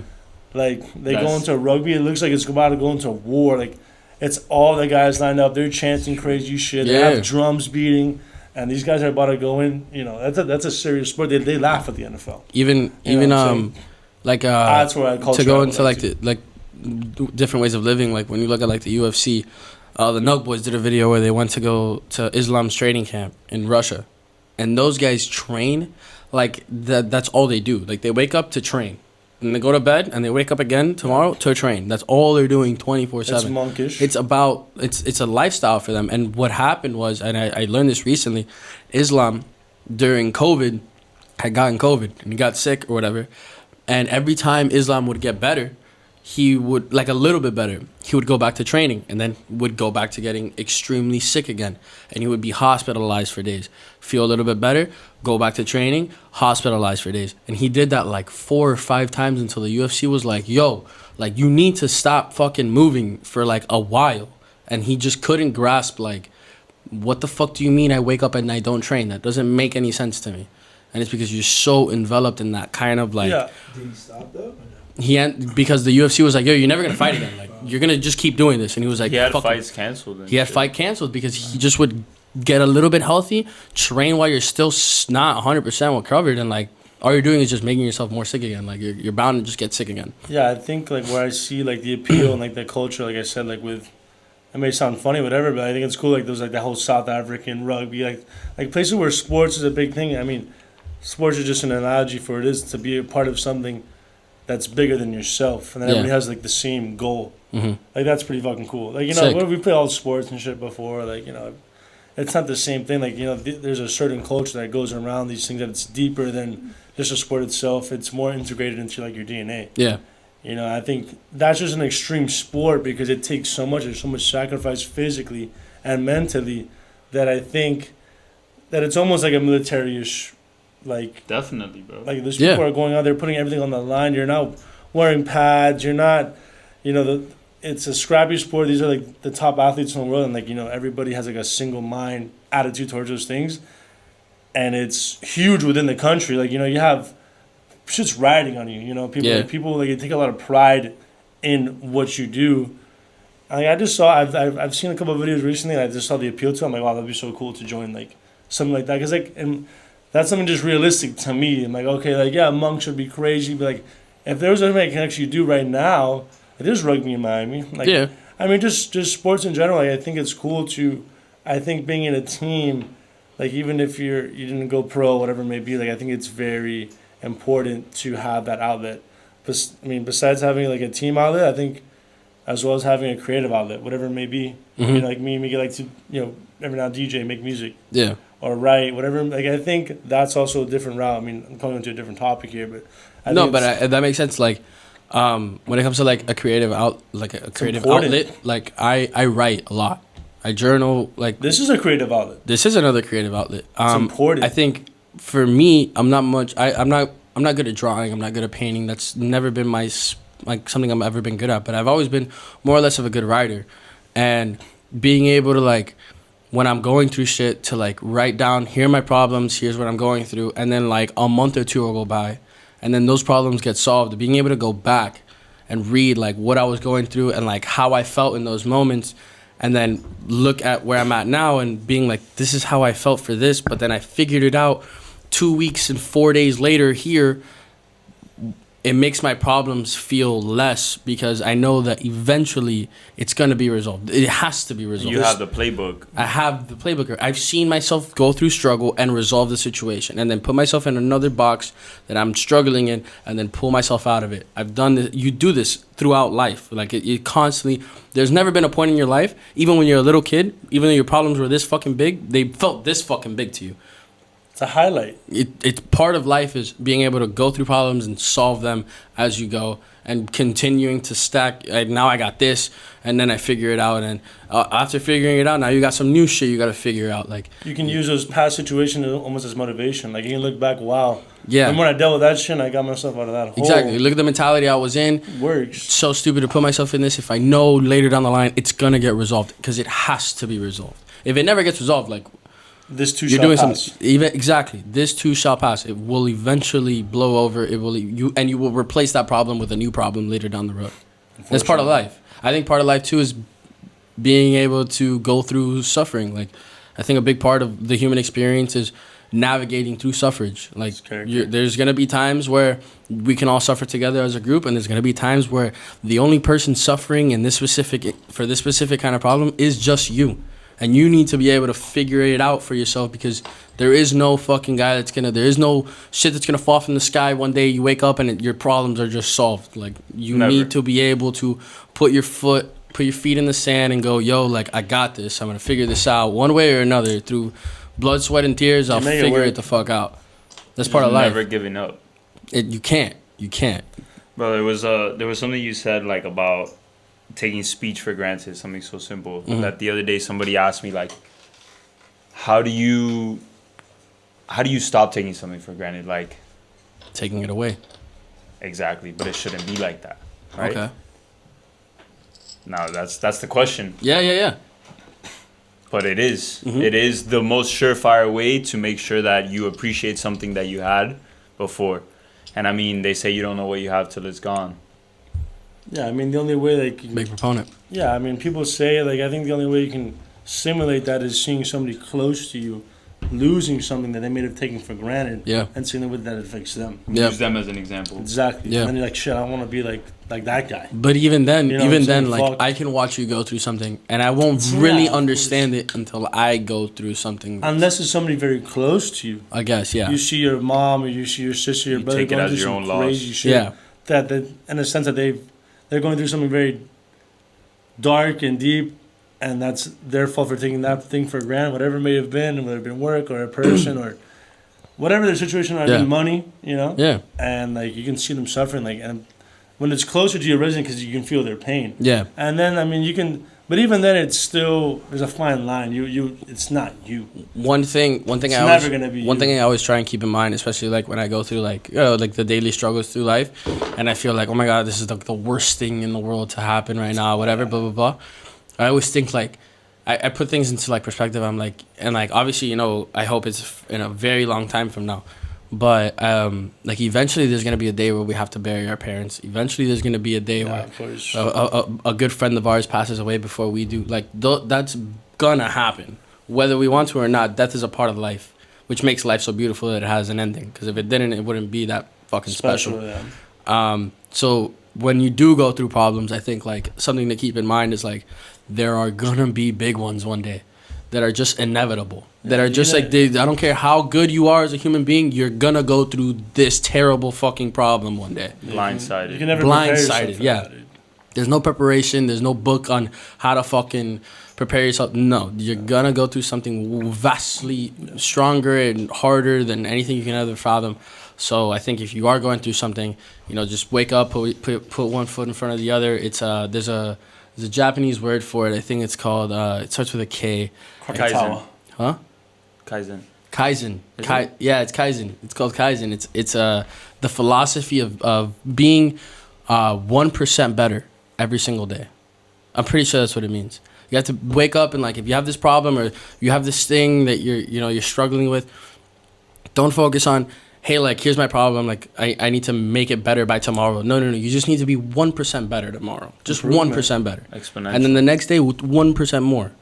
And over a course of 100 days, you're 100% better. Boys, I have to piss really fucking bad. Go for it. Take your time. No heat. No, I give you an idea. Yeah, take this one. Jesus Christ. Something I guess like we can go into like while he uses the bathroom. As far as like we're gonna Circle back. fucking turn the boat here. Let's get funny with it. Let's lighten the mood. Yeah, we'll lighten it now. We're a bunch of deep guys. Yo, we're going bound hard to now. happen. No, bro. I like it deep. I love it. I love it. I love Get it. out of Where's here. the bathroom? My room. You know where it is? You know where it is, bro. Make a left there. Yeah, close the door. Your left and another? A left and another left. Close the door, bro. It's fine. So, when it comes to alien life out there, is it real? We believe in it? We don't believe in it? I think it's Do you think it's more likely that there is or isn't? It's 100% out there. Guaranteed. But You would put your life what on is it. out there? Where is out there? I think to say like looking out at the stars might be the wrong place to look. What do you mean? Where else would you look? On here? On Earth? So there you go. It's a bit more complicated. Go for it. There's dimensions to this reality, right? Okay. And I think it's easy to assume that, I mean, definitely, logically, there's aliens, in the universe, because just how big it is. But I think it's probably more likely that there's different layers to this reality that we couldn't understand from this Perspective. Exactly. For sure. Like we were talking about the afterlife and Energies. and things like that. And I mean, we're so primitive in terms of our spiritual development. I feel like, obviously, Yeah. I think humans in general, like unless you're a 10,000 hour meditator and you're enlightened and shit, you probably don't see the deeper realms of life and shit unless you. Do you think as humans we can go into those different types of dimensions? Or is it not possible? On a surface level. What do you mean? Like we can kind of tap in, like kind of. Kind of like if we have a cup of hot water and I put my finger in it, and I got all the experience of I know the water is hot, but without throwing myself fully in there. It's like the ocean. Yeah. Yeah. Okay. I mean, you can't understand it. Like it's the easiest way to explain it is, let's say we're three-dimensional beings, right? But we view everything in two dimensions. So everything you see we have the illusion of perspective, but it's actually flat, And like, if you were to apply that to higher or lower dimensions, then you can kind of like put it into perspective where we're at. Yeah. Like we can't perceive the higher dimensions because we're three-dimensional beings perceiving two dimensions. But if you look at a two-dimensional being, then it can only perceive one dimension. Or yeah. Well, so like ants. Ants are two-dimensional beings. So for example, if there's an ant right now on this table and here's this bottle, right? And an ant comes and sees the bottle, you can go, oh shit, there's a bottle here. But if I grab this bottle and I lift it like this, It's gone. to that ant, this bottle just disappeared from existence. It no longer exists in its world.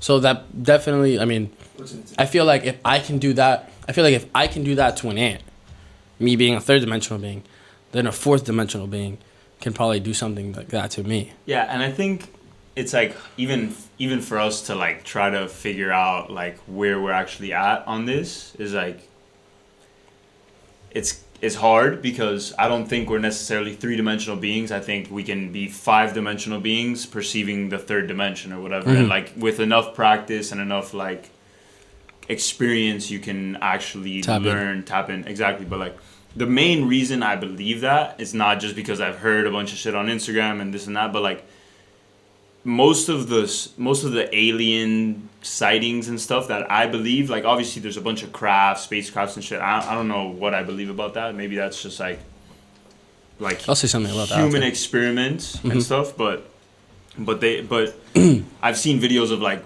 just lights. Yeah. And like I've heard so many stories of just like the light beings as aliens and like, bro, that's the way that they move and the way that they travel. Like that's not of this world. Yeah. And when you apply the energy kind of philosophy to it, it's like light is the essence of energy. Yeah. So regarding aliens, before I go into it, when I say aliens, I don't just mean like because there's other life out there that it technically needs to be more advanced than us. I think if there is alien life out there, I think if it may be advanced in different areas because they might have different like elements or materials in its world that maybe we don't have access to, but I think we can definitely do other shit that maybe not other aliens would be able to do. With that said, I think when it comes to like UFOs and all that, I think it's like it's one of two options. It's either one, there are actually aliens that are like just watching us, you know, like which is totally possible. If I was an alien and I walked past or I flew past a planet and all of a sudden there's all these talking monkeys with massive explosive bombs that can ruin the entire planet, I'd be interested in it too. We have people that get on a plane and fly hours to another remote area to document butterflies. Like we do that as humans to different species. Why wouldn't an alien life form do that to us? Option two would be option two is that the government has some shit that we don't fucking know about. And they're not going to release it to the public because they're using it. They're waiting for some sort of war tactics to pull it out. Like I think it was either World War I or World War II. I think it was World War II.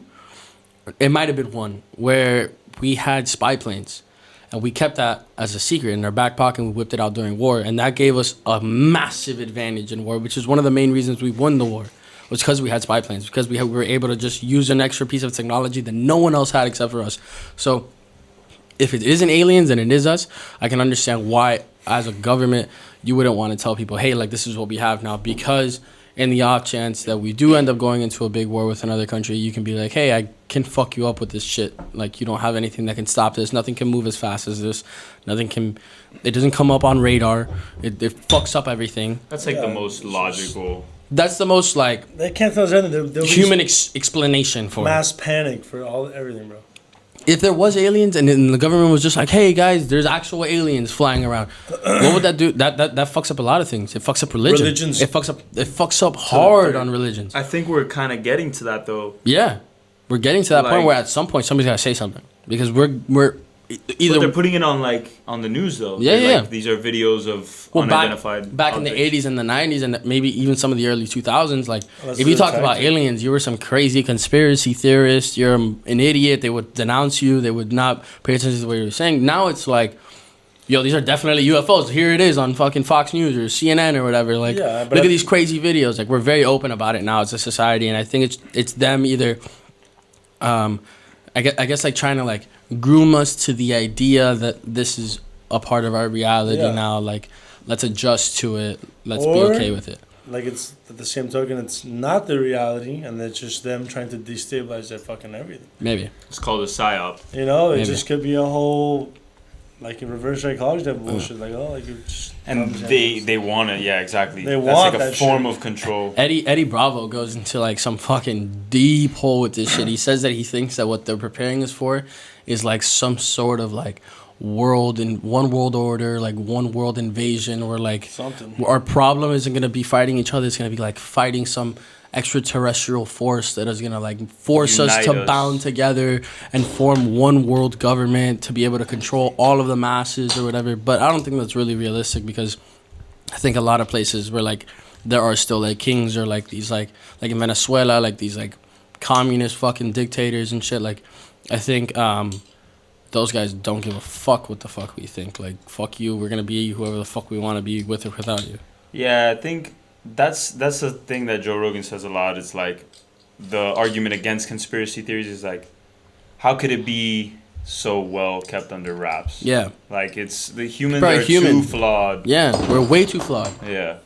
We're bound to want... Dude, if somebody told me, yo, I got an alien spaceship that can run up and down, here's this paper, you're not allowed to say anything, or we'll kill you and your family. Dude, at some point, I got too much information to not tell anybody, bro. Like, at some point, I'm going to be like... their lives on the line. Some point, I'm going to call you and be like, yo, Miguel, come over, but I got some crazy shit to tell you. Bro, but there are people... You ain't going to believe this.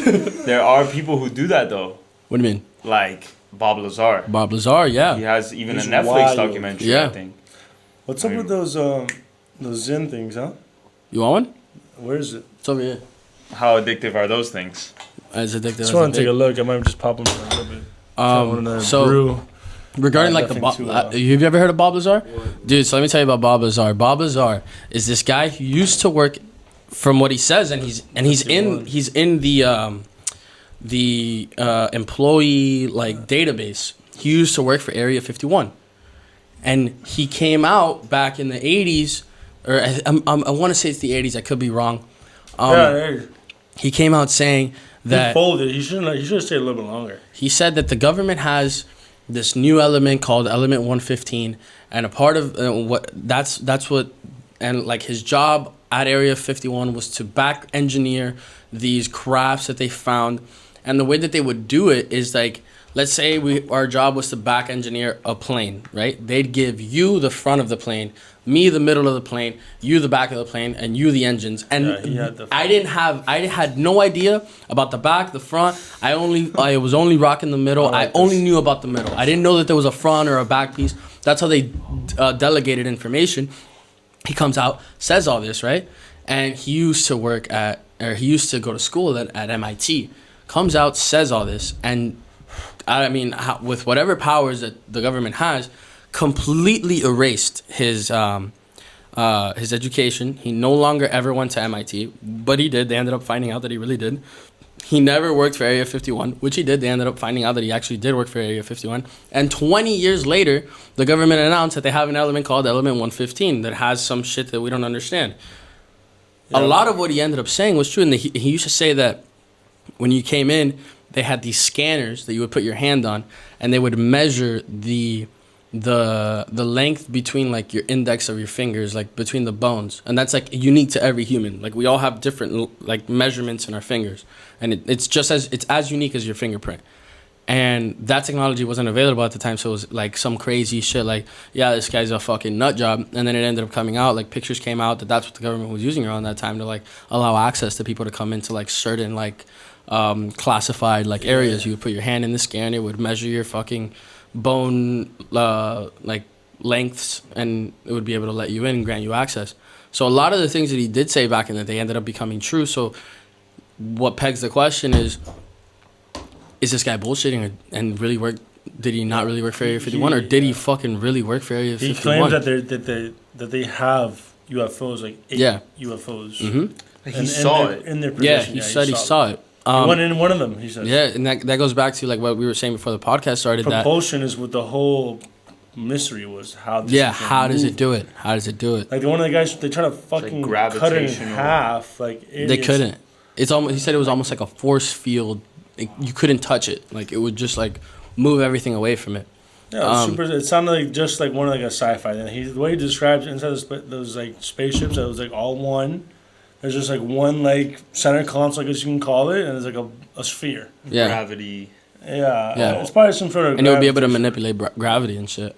There's also like that famous crash in Brazil. It's called the Virginia crash, right? I think that's what it's called. Some shit like that. And and what happened was it was somewhere in Brazil. I want to say it was Sao Paulo. Probably. There was a crash that like hundreds of people were witness to. They all saw this giant craft crash. There were a crash or it landed. It crash landed. It crash landed. I thought it like landed. It crash landed, and they recovered, supposedly in the story, they recovered 2 aliens. Right, one of them was dead, one of them was alive. The one that was dead, they put it in a bag, right? And a guy that worked when the crash happened, the U.S. government was there almost immediately. Boom, they went, recovered all the pieces, recovered the dead bodies, supposedly, obviously. They took one of the dead bodies and they took it to a hospital in Brazil, right? This Marine or wherever he was took it to this hospital, came in contact with the actual skin of this thing. They ran x-rays on the body. They didn't show the doctors. They just made the doctors scan x-rays on whatever the hell they put in front of them. But they had everything covered. So then the doctors never even got to see what the x-rays looked like. The Americans grabbed everything and bounced. But the guy who was touching all the alien shit, supposedly, but the death is documented, died from like this disease that nobody knows what it is. It rotted his body from the inside out in a day. He died in a day, and it's 100%. It's a documented death. You can Google it. It's 100% real. And supposedly it was just like the American government came in, said, "Yo, fuck everybody in here. We're getting what the fuck we want, and we're bouncing." They took everything, and supposedly with the craft pieces, they grabbed the big bulk of it. Everything else they didn't need, they piled up together, lit it on fire, and bounced. And to this day, you can go to that crash site, and you can see the indentations in the ground, and you can see the spot where everything was burned. You can still see all that shit. Wow. Yeah. that definitely makes me believe that it wasn't an alien. What do you think it was? That it was something an experiment, a U.S. experiment. Maybe. And like, The person was deformed. I don't know, What was the I point? don't know. What was the point of running X-rays on whatever the fuck was inside of Yeah, it? What was the The point of that? You know? Brazilians.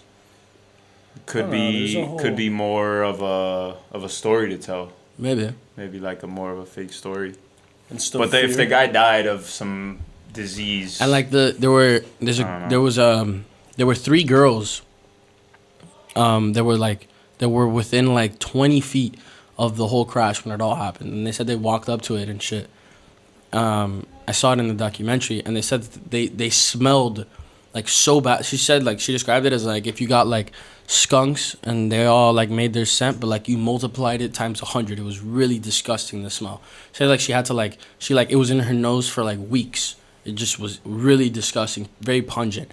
And she says that the alien that they saw that was alive, one of the girls like looked at it and it was like in a fetal position, kind of like freaked out.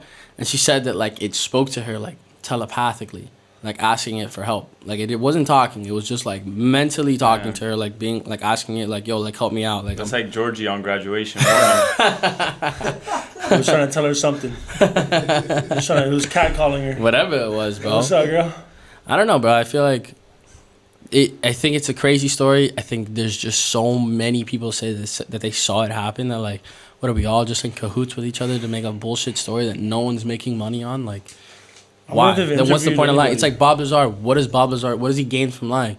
Nothing. He's not making any money on it. He's not making any money on it. So what's the point of lying? Yeah, I don't know. If you told me, yo, Bob Lazar said this and now he's a multimillionaire, I'd be like, all right, then all your story was bullshit. But you're still a regular. He's getting a lot of clout from it. But even then, He's an definitely old every head. ounce- He's an every- old head, bro. he's old, He's but definitely putting got his a life break on the from it. line. every bro. ounce of money that he has received regarding all of it, he's donated. He hasn't kept a dollar to keep his story more believe him. credible. I believe him. I believe him. I believe him.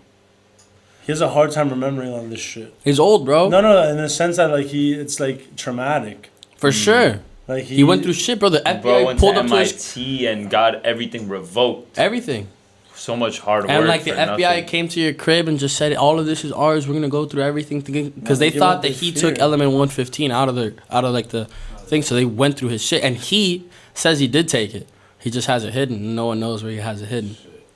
Yeah, That's I'm somewhere. surprised they haven't killed him yet, bro. Yeah, it's like, but that. Somewhere, but like, that's somewhere. been killed. But killing him only It validates the story more Yeah, true. because they waited too long. You should have killed him immediately. I would have killed him immediately. It's like, yo, that's why they murdered Jeffrey Epstein immediately. He hit it They somewhere. didn't let the story build. They just kill him, done. And now now everyone just pretends like none of that fucking happened. Like if we didn't have politicians and famous people running to an island and having sex with children, we all just blindly act like that guy just killed himself, and we all know he didn't kill himself. The autopsy says he didn't kill himself, and what a fucking coincidence that the night that he killed himself, all the cameras were off. Nobody was watching the cell It's like of a the number fucking one joke. criminal in America right now. Get the fuck out of It's here. like a big fat The thing is, joke. at It's a that big point, fat it's like, joke. it's like you can talk about it's like what's the point of even talking about it because you just know. Yeah, what are we gonna do? There's nothing. But you can that's I'm gonna fucking write do. a letter to Biden. But that's the problem. Like that's how much control they have on us. Like we can all just brush it off our shoulders and go, fuck it, bro. You're brushing We off get it, it. it's You like- guys were all fucking kids. Next, Corona. Next, the Russians. Next, the fucking Another shooting. another shooting. Another guy, another transgender pissed off about whatever the fuck. Like we're all just getting distracted on the So what are we daily. gonna do, How long bro? have you had this in? What can we do? What are we gonna Huh? do? I throw them out on like 20. You've had enough. What can we do? What are we gonna do? I think what enough we of that. can do is be more diligent onto who we are electing for certain positions in every position in office. I that's think our fine. job as humans, I think our job as citizens of this country is to inform ourselves, not let others inform you. Because if you let others inform you and you don't check that shit for yourself, you can be easily manipulated and lied to.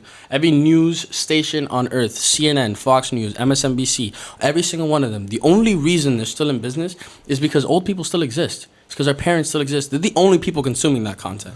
Yeah. The minute those people, For real. the minute those people hit the fucking hay, and God forbid it's, hopefully it's a long time from now because I love all of them. I'll buy the farm. We don't fucking watch the news. We get our shit from the internet. We watch YouTube videos on guys that we trust Listen, I will. Independent. I will fucking say this myself. Me personally speaking for myself, Joe Rogan, I get a lot of information from. I trust what he talks about because I think he literally, like, he actually wants to learn about these things. A lot of the things that Joe Rogan can say, I will blindly believe. But he admits when he's wrong. And he admits when he's wrong. That's the biggest The thing. news will say something, it'll end up being wrong, and then they'll never talk about it being wrong. They'll just move on to the next It's almost topic. safer just not even to pay attention. It is safer to real. not Which I pay never really attention. did. Like, I never, like, politically wise. People are like, oh, where do you stand? I'm like, I really don't. I don't give a shit. I never really. I mean, The the whole older thing- we get, I think we do, the more it concerns our self-interest. You know, business-wise, whatever it may be. I think those, like, when it taps into, like, you know, when it concerns you and your well-being and your livelihood, Yeah. that's where I think you can pay more attention to. But, like, in general, like, you can't feed into half the boy. You can't watch the news every day. You can't. Besides the fact that there's no good news on the fucking. It's news. always bad shit. I try to. I think when it comes, I personally don't love talking about politics in front of people, like in a big group of people. Ruin the night. It'll ruin the night. I will say though, I think when it comes to, are you Democrat, are you Republican, are you this, are you that, I don't think any of that fucking matters because we're all on the same fucking team, which is what we seem to forget. Yeah. We're all on the same team. We're all American citizens together. The silver lining in all of it should be it shouldn't be I'm only voting for this guy because he aligns with the party I stand behind. It should be I'm voting for this guy because I genuinely believe this guy is the best job, or the woman is the best person for the job. That's what you should vote on. Not because this guy's a Democrat this guy's a Republican, I'm gonna blindly vote Republican. Look at what the fuck they're talking about. Listen to what their policies are gonna be, because at the end of the day, I'm fucking sick and tired of paying $4 a gallon of gas. I don't give a fuck what any other policy is. I care about what's affecting my pockets. $4 a gallon in gas. Interest rates are fucking crazy. The economy and stock markets are shit. People are broker than ever. Homeless rate is at a fucking pandemic that we don't even talk about. LA is full of homeless people. Miami, we live here all the time. How many fucking homeless people live in downtown? A fuck ton. I'm sick of that shit. There has to be problems. When we're giving billions of dollars to Ukraine, why the fuck are we doing that when we can go give billions of dollars to the inner cities like fucking Chicago? It's a fucking war zone to better fucking put better educations, like for everybody to grow up smarter, build infrastructure, build better roads, build better education, make people want to teach and be actual good teachers. There's a shit ton of bad teachers that ruin education for children all the time in the United States. There's better ways of spending the money that we're not spending correctly. They're underpaid too, man. A lot. Extremely underpaid. You're teaching the fucking future of America, and this guy that's coming to teach this person hates his fucking wife, hates his fucking job, and is just in here to cash a paycheck. How the fuck do you expect anybody to want to learn here? It's crazy. Do you know the difference between a good teacher and a bad teacher the first day of class? You know who's gonna be out there looking out for you, and you know who's gonna be a fucking asshole Think all about year. how much politicians get paid. Oh, ridiculous! There's teacher. no reason why a public Politicians servant. aren't teaching us shit. They're not teaching us dick. It's all Politicians, self-interest. Nancy Pelosi, a public fucking servant, has a net worth of over $200 million. When 90% of the country is living paycheck to fucking paycheck. 90% of the country doesn't have $300 to spend on an emergency And situation. she's working for us. And she's working for us. Get the fuck out of here. You're all in cahoots with each other. You're all fucking getting insider trading, building your millions off of stocks. There's no reason to get into politics unless it's for self-interest. That's it. And your friends, the people that fund your campaigns, it's all for them. It's all You for can't even them. blame them. You know, there's lobbyists for a reason. You know, you pay these people to lobby these certain laws to get passed to benefit their business, whatever it may be. If I donated $100 million to Fred running for president, Fred is gonna fucking listen to me when I say, "Yo, this is what I need help with." He's gonna perk his ears up and go, "What do you need? You think he's gonna give a fuck about Smo Joe flipping burgers at McDonald's? He doesn't give a fuck about that guy. He gives a fuck about the guy that donated $100 million. He's not gonna help the poor. He's gonna help the rich. Because you owe them. You owe them. You owe them their fucking. That money Their helped shit you back. put you on the platform that Exactly. you're in now. They got yeah, you. made you your money. Yeah. I mean, that's just how. Fucking That's just piece how. of shit. Yeah, that's how elections work. Yeah, it's a big fucking. It's a Racket, bro. It's a racket. But the U.S. is the U.S. Army is the biggest gang in the world enforcing the laws that the government puts in. Yep. Across the world, bro. Yep. We're everywhere. We're fucking everywhere. I love it. I love it. We're always into everybody's business. We're chismoso, bro. That's basically what we are. Well, I don't get why we What's have to going play. on over there, huh? We have to play fucking Avengers for everyone, bro. When crazy, we don't, bro. we We have barely a take long care of our own. history of that. We barely take care of our own. Every other country is worried about themselves except us. It's Because we've been on that new world order. But it's We one- are the new world It's a order. national security. We have a $23 issue. trillion debt to China. You think we're ever paying that back? Fuck no. You know why? You know why? You know why we're never paying that back? Because the day China goes pay us our debt back, we go, okay, we're also going to take all of our fucking businesses out of there. And then the country itself will fucking collapse. They need us to buy their shit. That's why everything in America says made in China. When 50 years ago, you would see made in the United States. Now everything says made in China. Yeah, the things that are made here are extremely expensive, bro. It's just- Extremely expensive and barely get bought. Who do you think takes that fight? Elon Musk. Elon Musk as the supreme leader? I'd give him the job. As the supreme leader? Maybe not a supreme leader, but You He's trust the- him like he's that? I gonna don't be- trust him, bro. you know who He's I the trust? Fury. Listen, bro, I'd vote Joe Rogan be president, bro. I Joe think Brogan. Ro Jogan, okay? Ro Jogan. He got at this, bro. The way that shit's gone through, there's no reason why he can't get. He would get a lot of pull. I think he'd get an insane amount of pull. I think it's insane Yo, that we that's have like crazy. you have to be like over 50 years old to become president and have like you have to be working in Masvidal politics. can For become what? the mayor of Miami if he wanted to. George. I don't see why not. Like I would give him stakes for everybody. Listen, That's bro. part of the fucking deal. Lamelos. I'm here for fairness, bro. I'm here Yeah, for one- fairness. Nah, but for real though, who wins? China or the U.S.? I mean, obviously, the United States, we're the strongest army in the entire world. Is that right? It's by far correct. We spend the most money. But look at China, bro. You know how They're much- cold. Okay. They're cool. You know that the United States spends on its military alone Like enough triple. money, I enough feel money, There's less and less people joining. enough money that you can get the next 13 countries and combine all of their money, and it still doesn't beat how much we spend on our own military.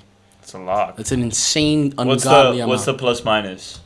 What's your Dude, we're definitely minus $32,000. like, there's no way we lose. Yeah, maybe more. You can bet your fucking hat like on Vegas put a number up for China versus USA. that. $32,000. No, minus 32,000.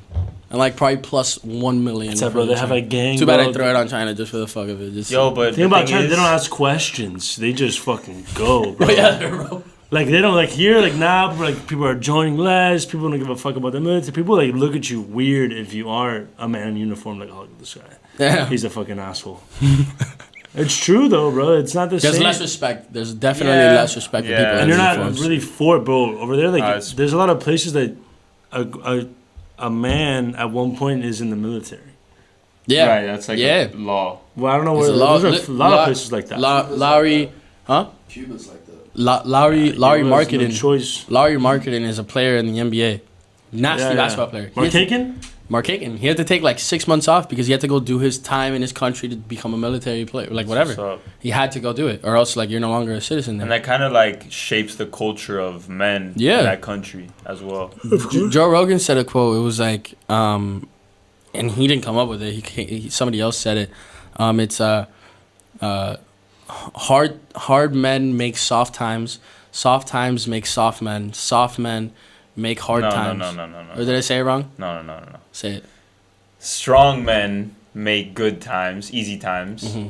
Easy times make soft men. Soft men make hard times. Attractive women make hard men. And hard times make hard men. Yeah, and we're definitely now in a time where it's hard time. We're living in hard times, and a lot of soft Hard men.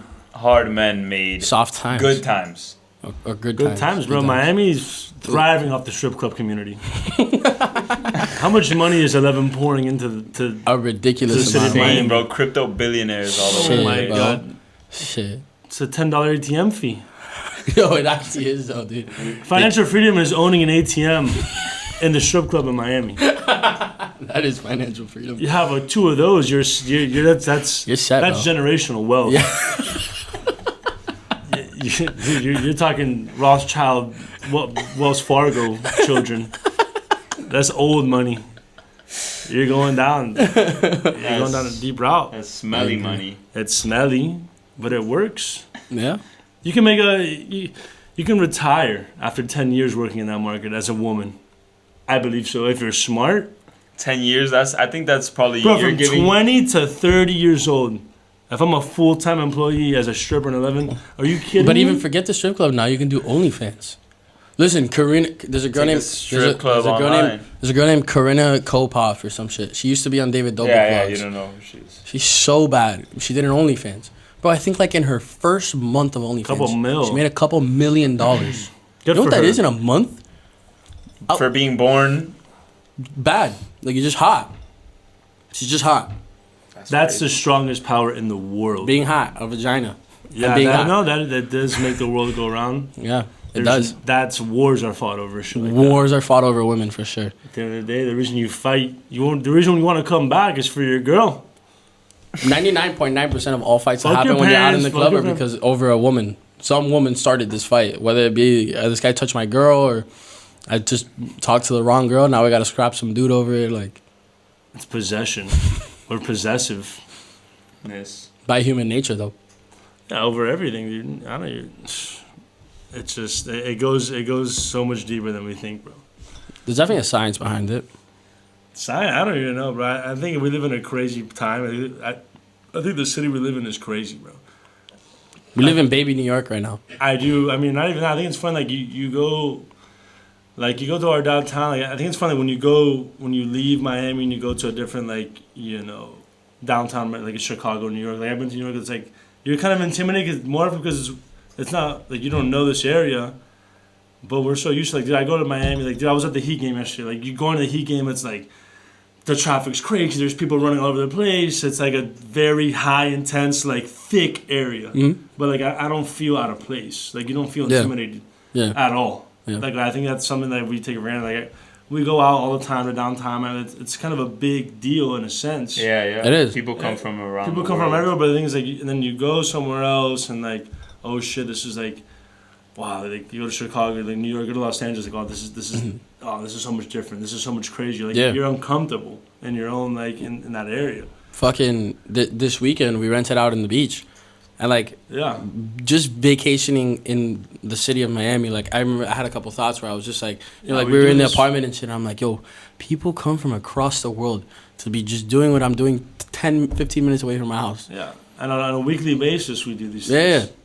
And like we were in the beach and like there was like these group of like drunk people like in an Uber and they were screaming like we're in fucking Miami, whatever, and they were driving past us while we were walking and we all just like looked at each other and we were like, bro, like people are such gooks to come here. Like this is our backyard. This is our fucking It's a backyard. piece of shit. This is Piece of nothing. shit, yeah, it is. This is nothing. And like when I go to downtown to me is like South Beach, all that. Like that's not Miami to me. Nah. Miami's like How many the most times- Miami place when I go out is like the Grove. The Yeah. Grove is full of like that's Miami at its core right there. At least for me. At least for me. I mean, it's cool. Yeah, you get to kind of know about it, but it's also like a specific So like, locals for the local locals. thing. But even then, like local, but like a certain status of people. Yeah. Like Yeah. you know, it's a local place, but like it's not really meant for everybody. No. I would even say. Mm. Like I couldn't. I don't know. I mean, maybe some places in downtown are like that, but like you don't see all walks of Miami life in the Grove. I wouldn't say so. Probably at not. all. Definitely not. Probably not. Unless I don't know, like I said, like I think like the like I hate to say it, but the strip club is like the perfect fucking place to say it. Like you go to like these big places, but like you get like all these like you get all of You Miami got a little there. bit of everything in A little there. bit of everything in there. You got the Grove weirdos, is you got the not- rich dudes. The Grove is, I mean, the Grove is like they get to know about it to be there and like. That's what I'm saying. It feels The more at home. I area. feel like I'm with people that are from It's here. more chill. It's more Yeah. relaxing. But more We're at all home relaxed. for us. because That's what I'm saying. That's why it feels more like Miami. It's a small place, yeah. Because we go there and we know you can go there. I can go there, like us three. We can go right now and we know people. Well, exactly. We'll know people there. But you can go to. Might be a little dead.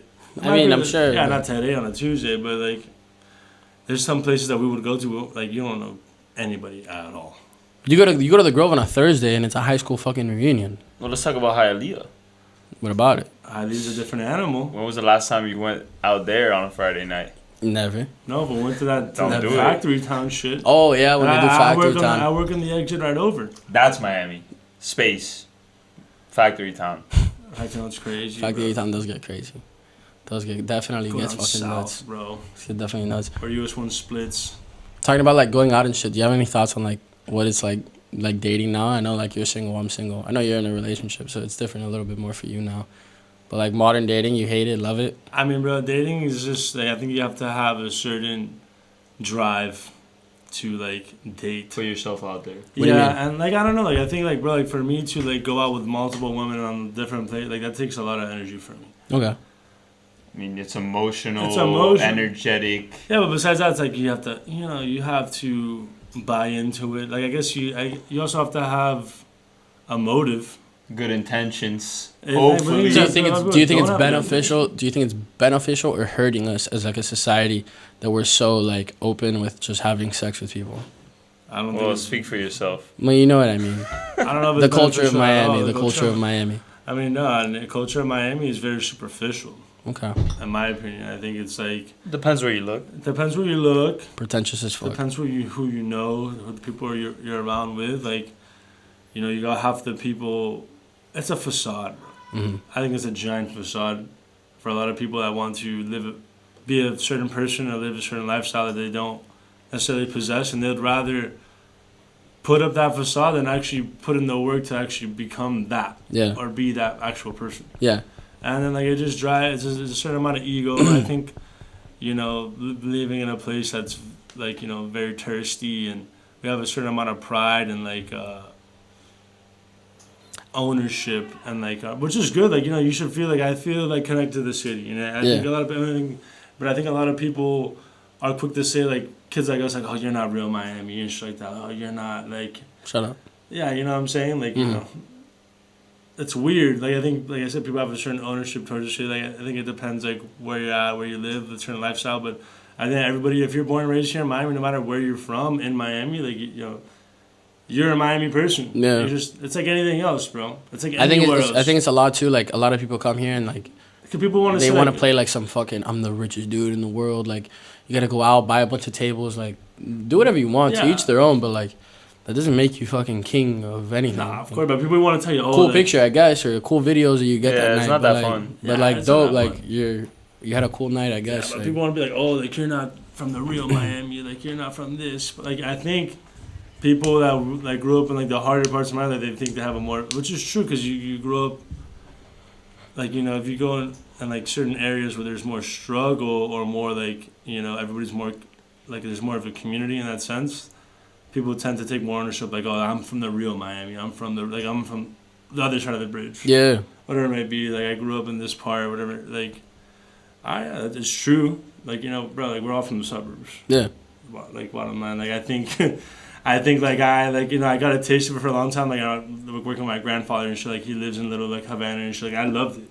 It's a different energy, but I live on Palmetto Bay. Like, it's a whole different thing. It's just like... It's a more sense of a community. Like, people know people. Like, you walk down the street and it's like everybody pouring a little cafecito for each other. Like, there's no, like, oh, give me $1 for your fucking... No, here, you want cafecito? Here, go, run. You can be total strangers, but it's a community. Like, we're all looking out for each other. We're lucky, though, bro. Like, I think it's good. Like, I couldn't imagine growing up anywhere else. I would hate it. We're extremely fortunate that we got blessed to be able to be born in the youngest growing city in the United States right now. Yeah, dude, we're lucky. I mean, the absolute youngest. We are a mini New York. Yeah. We're baby New York right now. But even babier because we're so brand new. We're very new. I don't know anybody, maybe one person, like I'm probably dude, I'm second generation, which is rare as it is. Me too. Like, rare. Like, I don't, and then me, that's as far as I go. I personally... Maybe one, I can't even, I'm just saying that because maybe there is one person out there that I know, but personally, I don't know anybody I can think of right now that I know that their grandparents were born here. Yeah. Like, true. Bro, like, all of our friends were either not born here or their parents weren't born here. Yeah. I know Miguel's parents weren't born here. My dad wasn't born here. My grandparents weren't born here, but that's as far as it goes. Yeah. I don't know anybody like, oh, like, I'm 4th, 5th generation American. Like, Miami's brand fucking new. You really think about it, all of our parents or grandparents lived in another country. All of our friends, like, like I said, they weren't born, or my mom was born in Cuba and my dad was born here. Like, it's all mixed. Yeah. But for the most part, you can bank 99.9% of the people that I know for sure, like, their grandparents weren't born here. Mm-hmm. Which is not that far away. Like, their grandparents were not born and raised in Miami. In the United States. And that's a fact. I personally can't think of anybody. Yeah, I'm trying to think too. It's all brand new. Everybody's brand new. All the money is brand new. There's a couple, I don't know. I'm sure there's old money out there, but not like New York. Not older than the grandparents. The Hamptons and shit like that. Yeah, it's a different animal. That's a whole different ballgame. It is. And they look at it because the thing about Miami, the money's on the street. Mm-hmm. It's on the street. You see the guy with money. You go up to New York, you don't know that guy fucking owns. Because everybody's walking. In New York, everybody walks. Yeah, but walking, it's like also, but that rich guy, he's in the back seat of a Lincoln town car. Never see him. Yeah, you don't see him. He's not in the fucking Lamborghini. Yeah. Miami, you see the Getting Lambos, out, the that's McLaren. He's getting out with the fucking off-white sneakers and Yeah. The 3 Russian models. The 3 Russian model. Yeah. In Miami, you see the Medicare McLarens, you see fraud, the Ferraris, you see the Lambos, crazy, the bro. Rolls Royces. I think that goes into what you're saying, like that it's so young. Yeah. Like that's the flex. Mhm. But the real flex is It's a lot of owning fraud, the bro. 3 apartment buildings Yeah. on that block. But the guy that owns the 3 apartment buildings on that block, he's probably wearing a hoodie and like sweatpants, Exactly. vibing. You won't even know. He's Or flexing he's for more himself. in a yarmulke. Maybe in a yarmulke. That's Miami Beach, and Yeah. that's not even trying to be anything like that. But That it's was I saw a lot of people wearing yarmulkes this weekend when I was in the beach. A lot, and like just Saturday's a Sabbath. they're just out there. They get out there on Yeah. They're out there. Sundays and They have a good Saturdays, time. Sundays. Yeah, is Some matzo ball soup. that what it's called? Nah, it's just That's one of the things. Just a word. alfalfa It's fish. just a dish. It's a dish. You know, it's Their there. version bro. of the $5 Like, foot long. That's their soba that boil. Matzo ball Matzo ball sandwich. soup, gefilte fish. Little pastrami on rye. I've been known to indulge. I've known to indulge. I love it, bro. I love the culture we got going on here. Holy fuck, we've been going for a minute already. We can go. I think we're gonna switch up. What's the last one? I think we missed a couple of topics. Let's wrap it up. Yeah, what's the last thing we can end on? I guess we can end on animals. I guess. What's the biggest animal you think you can kill barehanded, no weapons, Coliseum style? Make a Like a doe. a mongoose. Like A doe? a doe. Not a deer. Yeah, I know. A baby deer. No. No, like a How would female you- deer. How would you go about that? heel hook and mount. Rear Does naked. it have antlers? You think that's the biggest? No, the doe. You think like what's the most like impressive? Like I can't believe I killed that. Yeah, like that's a pretty big animal, a doe, but What about a number of animals? I can go like I got 5 like Malteses. like 35, Stomp those bitches 35 rabbits. I can take probably 50 rabbits. up. Like I 10, do 60. 4 kindergartners.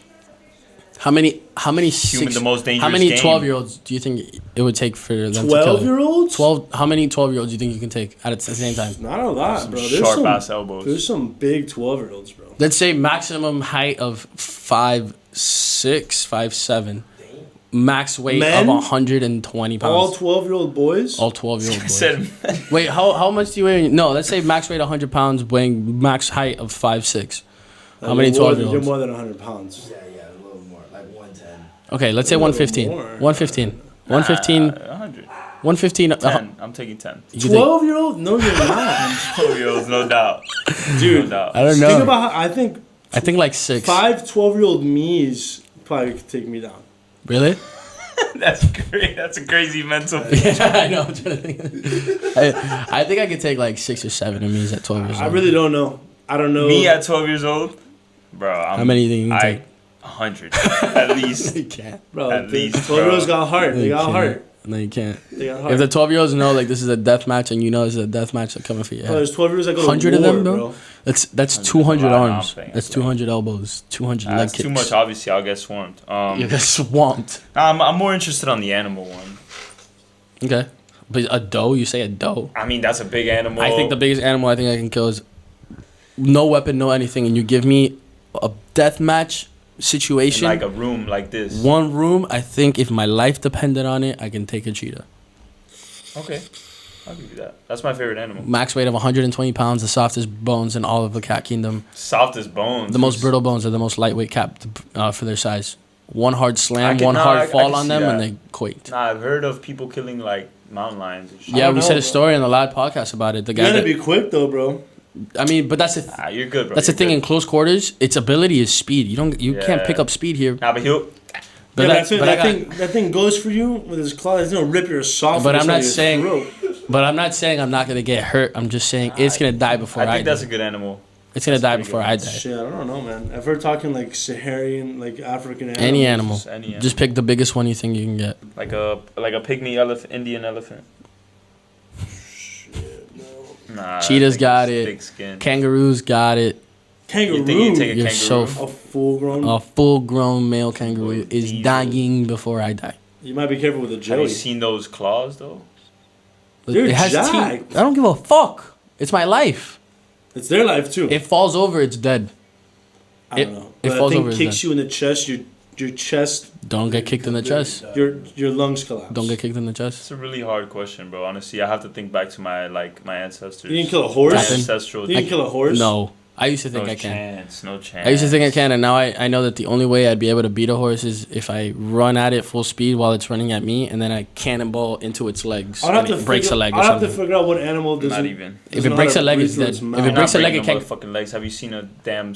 It's not about. Have you It's seen not a about me horse's breaking. ass? It's not about me breaking it with my body. It's me breaking its leg because it fell weird and just. Okay. Like put a rock in front of it. No, you got a cannonball in Mouse. front of it. You have to cannonball in front of it. I'll have to figure out what animal doesn't That's a breathe through crazy its, doesn't breathe through its mouth.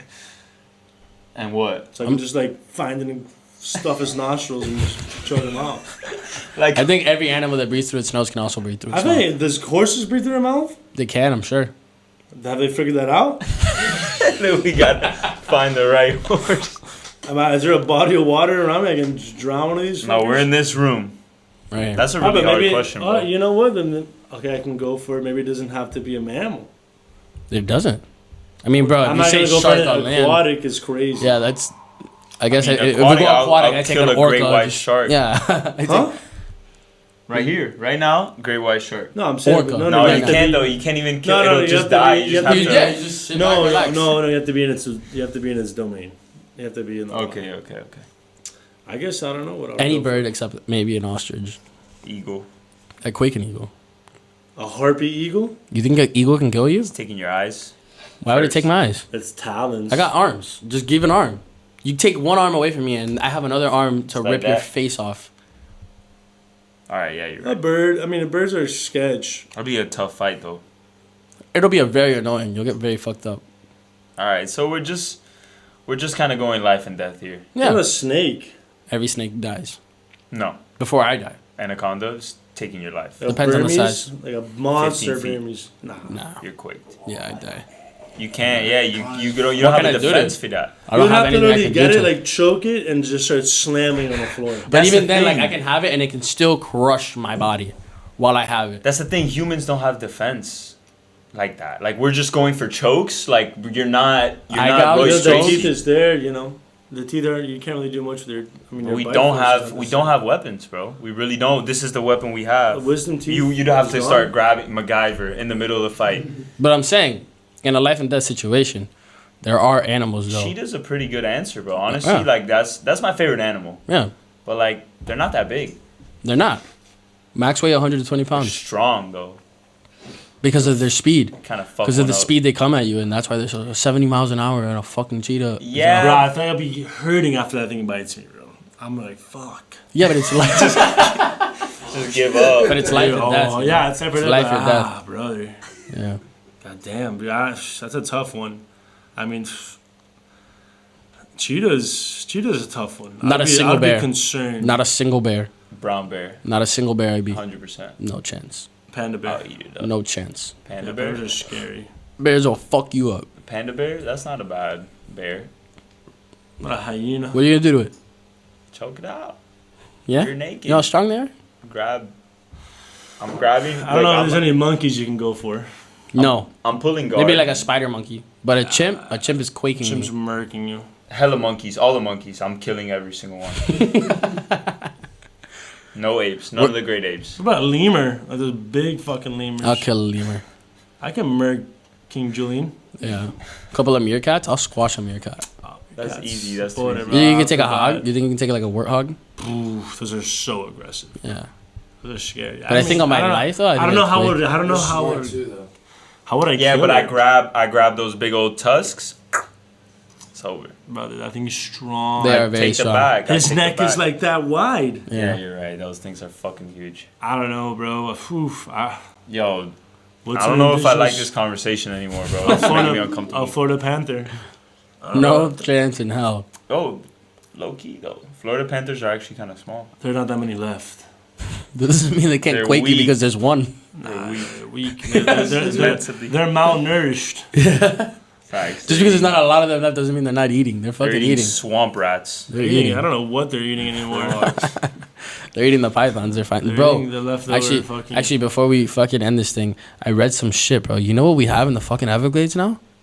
Nile crocodile. They're finding Nile crocodiles in the Everglades now because people are fucking bringing them from these countries as babies, and they get too big and they just throw them in the Everglades, and they're fucking up the pythons now That's why we have to build a wall. between us and the That's Everglades. an immigration issue. That's an immigrant right there, the Nile crocodile. That's a national security issue. That's a whole different story. Nile crocodile is the scariest, like the only animal on earth that I would like least. Like, if I had to pick every animal to get eaten by, I'd pick a crocodile as the worst one to get eaten by. Yeah, because they're gonna rip you to shreds. There's that Death roll, Yeah. bro, get out of here. Like, at least a grizzly, like, you're quaking, you're gonna black out in 10 seconds. Like, it's just gonna fuck I you think up. if they made praying mantises human size, would be deep fucking shit. Yeah, I mean, That'd probably be the worst way to go out. if they made centipedes human size, we'd be fucking Nah, but there's praying mantises. crumbling. Yo. I think the insect domain is the most. So underrated. Nightmare fuel. That's so the underrated. worst way When to you go get out. on that macro lens, That's You imagine bad. if- see those fucking. You imagine if mosquitoes were the size of ostriches? Brother, I would rather not. there's not enough Imagine raid in the such a world. There's not enough raid, dude. The ozone would collapse. The amount of raid out to be spraying. It's like a the fucking spear that they're That's trying to it, take bro. your blood away. the harpoon, It'd be a harpoon. like a narwhal. Yeah, yeah. Yo, narwhals I saw on Planet Earth, those shits do not look real. For real. Those are trippy If as you jump into fuck. like a pod of narwhals, you're like instantly death. Yeah, you're just gonna get stabbed. No, because Become like a voodoo the doll. frequency in which they communicate is so high, like your eardrums like explode. Really? Pull that up, Awesome. Devin. I don't know. I heard some crazy shit I about don't Really? believe that. I don't believe that. You guys heard of the They lonely? squeak. You guys ever heard of that lonely whale? The lonely whale, that it pitches at a weird frequency that none of the other whales can hear. I think Brendan Fraser just made a movie about that. Really? Oh, well.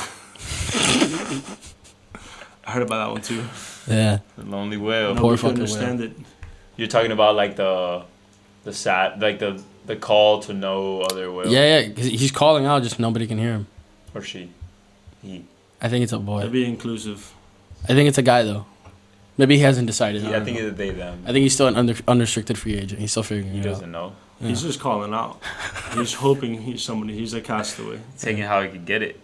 I mean, brother, Frequencies though? Hold up. The frequencies of the narwhals? I haven't heard about that. Yeah, I'm looking it up right now. I don't know. I know. Sounded like a hunk of change to me. I don't know. I feel like I heard something. Maybe that was just a Michael Jackson high pitch. Nah, I think the whale you're thinking of is I think it's the sperm whales. I think theirs are loud as fuck. Sperm whales. Yeah. I know a couple of those. You're a sperm whale, aren't you? Huh? Yeah, it is sperm whales. It is sperm whales, right? Yeah. Yeah, you see, bro, I know my shit. The frequency thing? Yeah, I know my Oh, shit. the ones that talk to nobody. The ones that talk to nobody? No, sperm whales have the highest frequency. Like the shit. Oh, then what's up with the narwhal thing? They'll explode your ears. What was I thinking about narwhal then? That's you. That was you. You said. You I said know, but I narwhal. said, why was I thinking that? Well, is there anything about them at all? I mean, they do have like a high. I'm talking about a pod. Like you hop into echolocation. 40 of them. Oh, dude. Okay, what are you talking That's Aquaman's final move. Pull those out of the jungle. Walls, bro. That's lethal. That is the finisher. Lethal for sure. injection by one of those things. Jesus Christ. One of them Okay. has a max of like 160 kilohertz. I don't even know what that means. You want to see? Kilohertz? Bro, that's a Dominican's Honda Civic. That's not as bad as I thought it was. Bro, it gets hectic. That shit gets bad on Miller Drive. All right, bro. I think with that, we can fucking end this one. Episode 4. Thanks for listening. Thank you, boys, for coming Sponsored on. by Victoria. I appreciate it. It's been fun. We talked about a lot of fucking shit. That was a long one. That was a long one. Yeah, bro, we went for fucking. This is 2 hours and 30 minutes. Jesus Christ, I'm Bye. gonna edit this forever. All right, thank you guys for listening. I appreciate it. Peace out. Peace.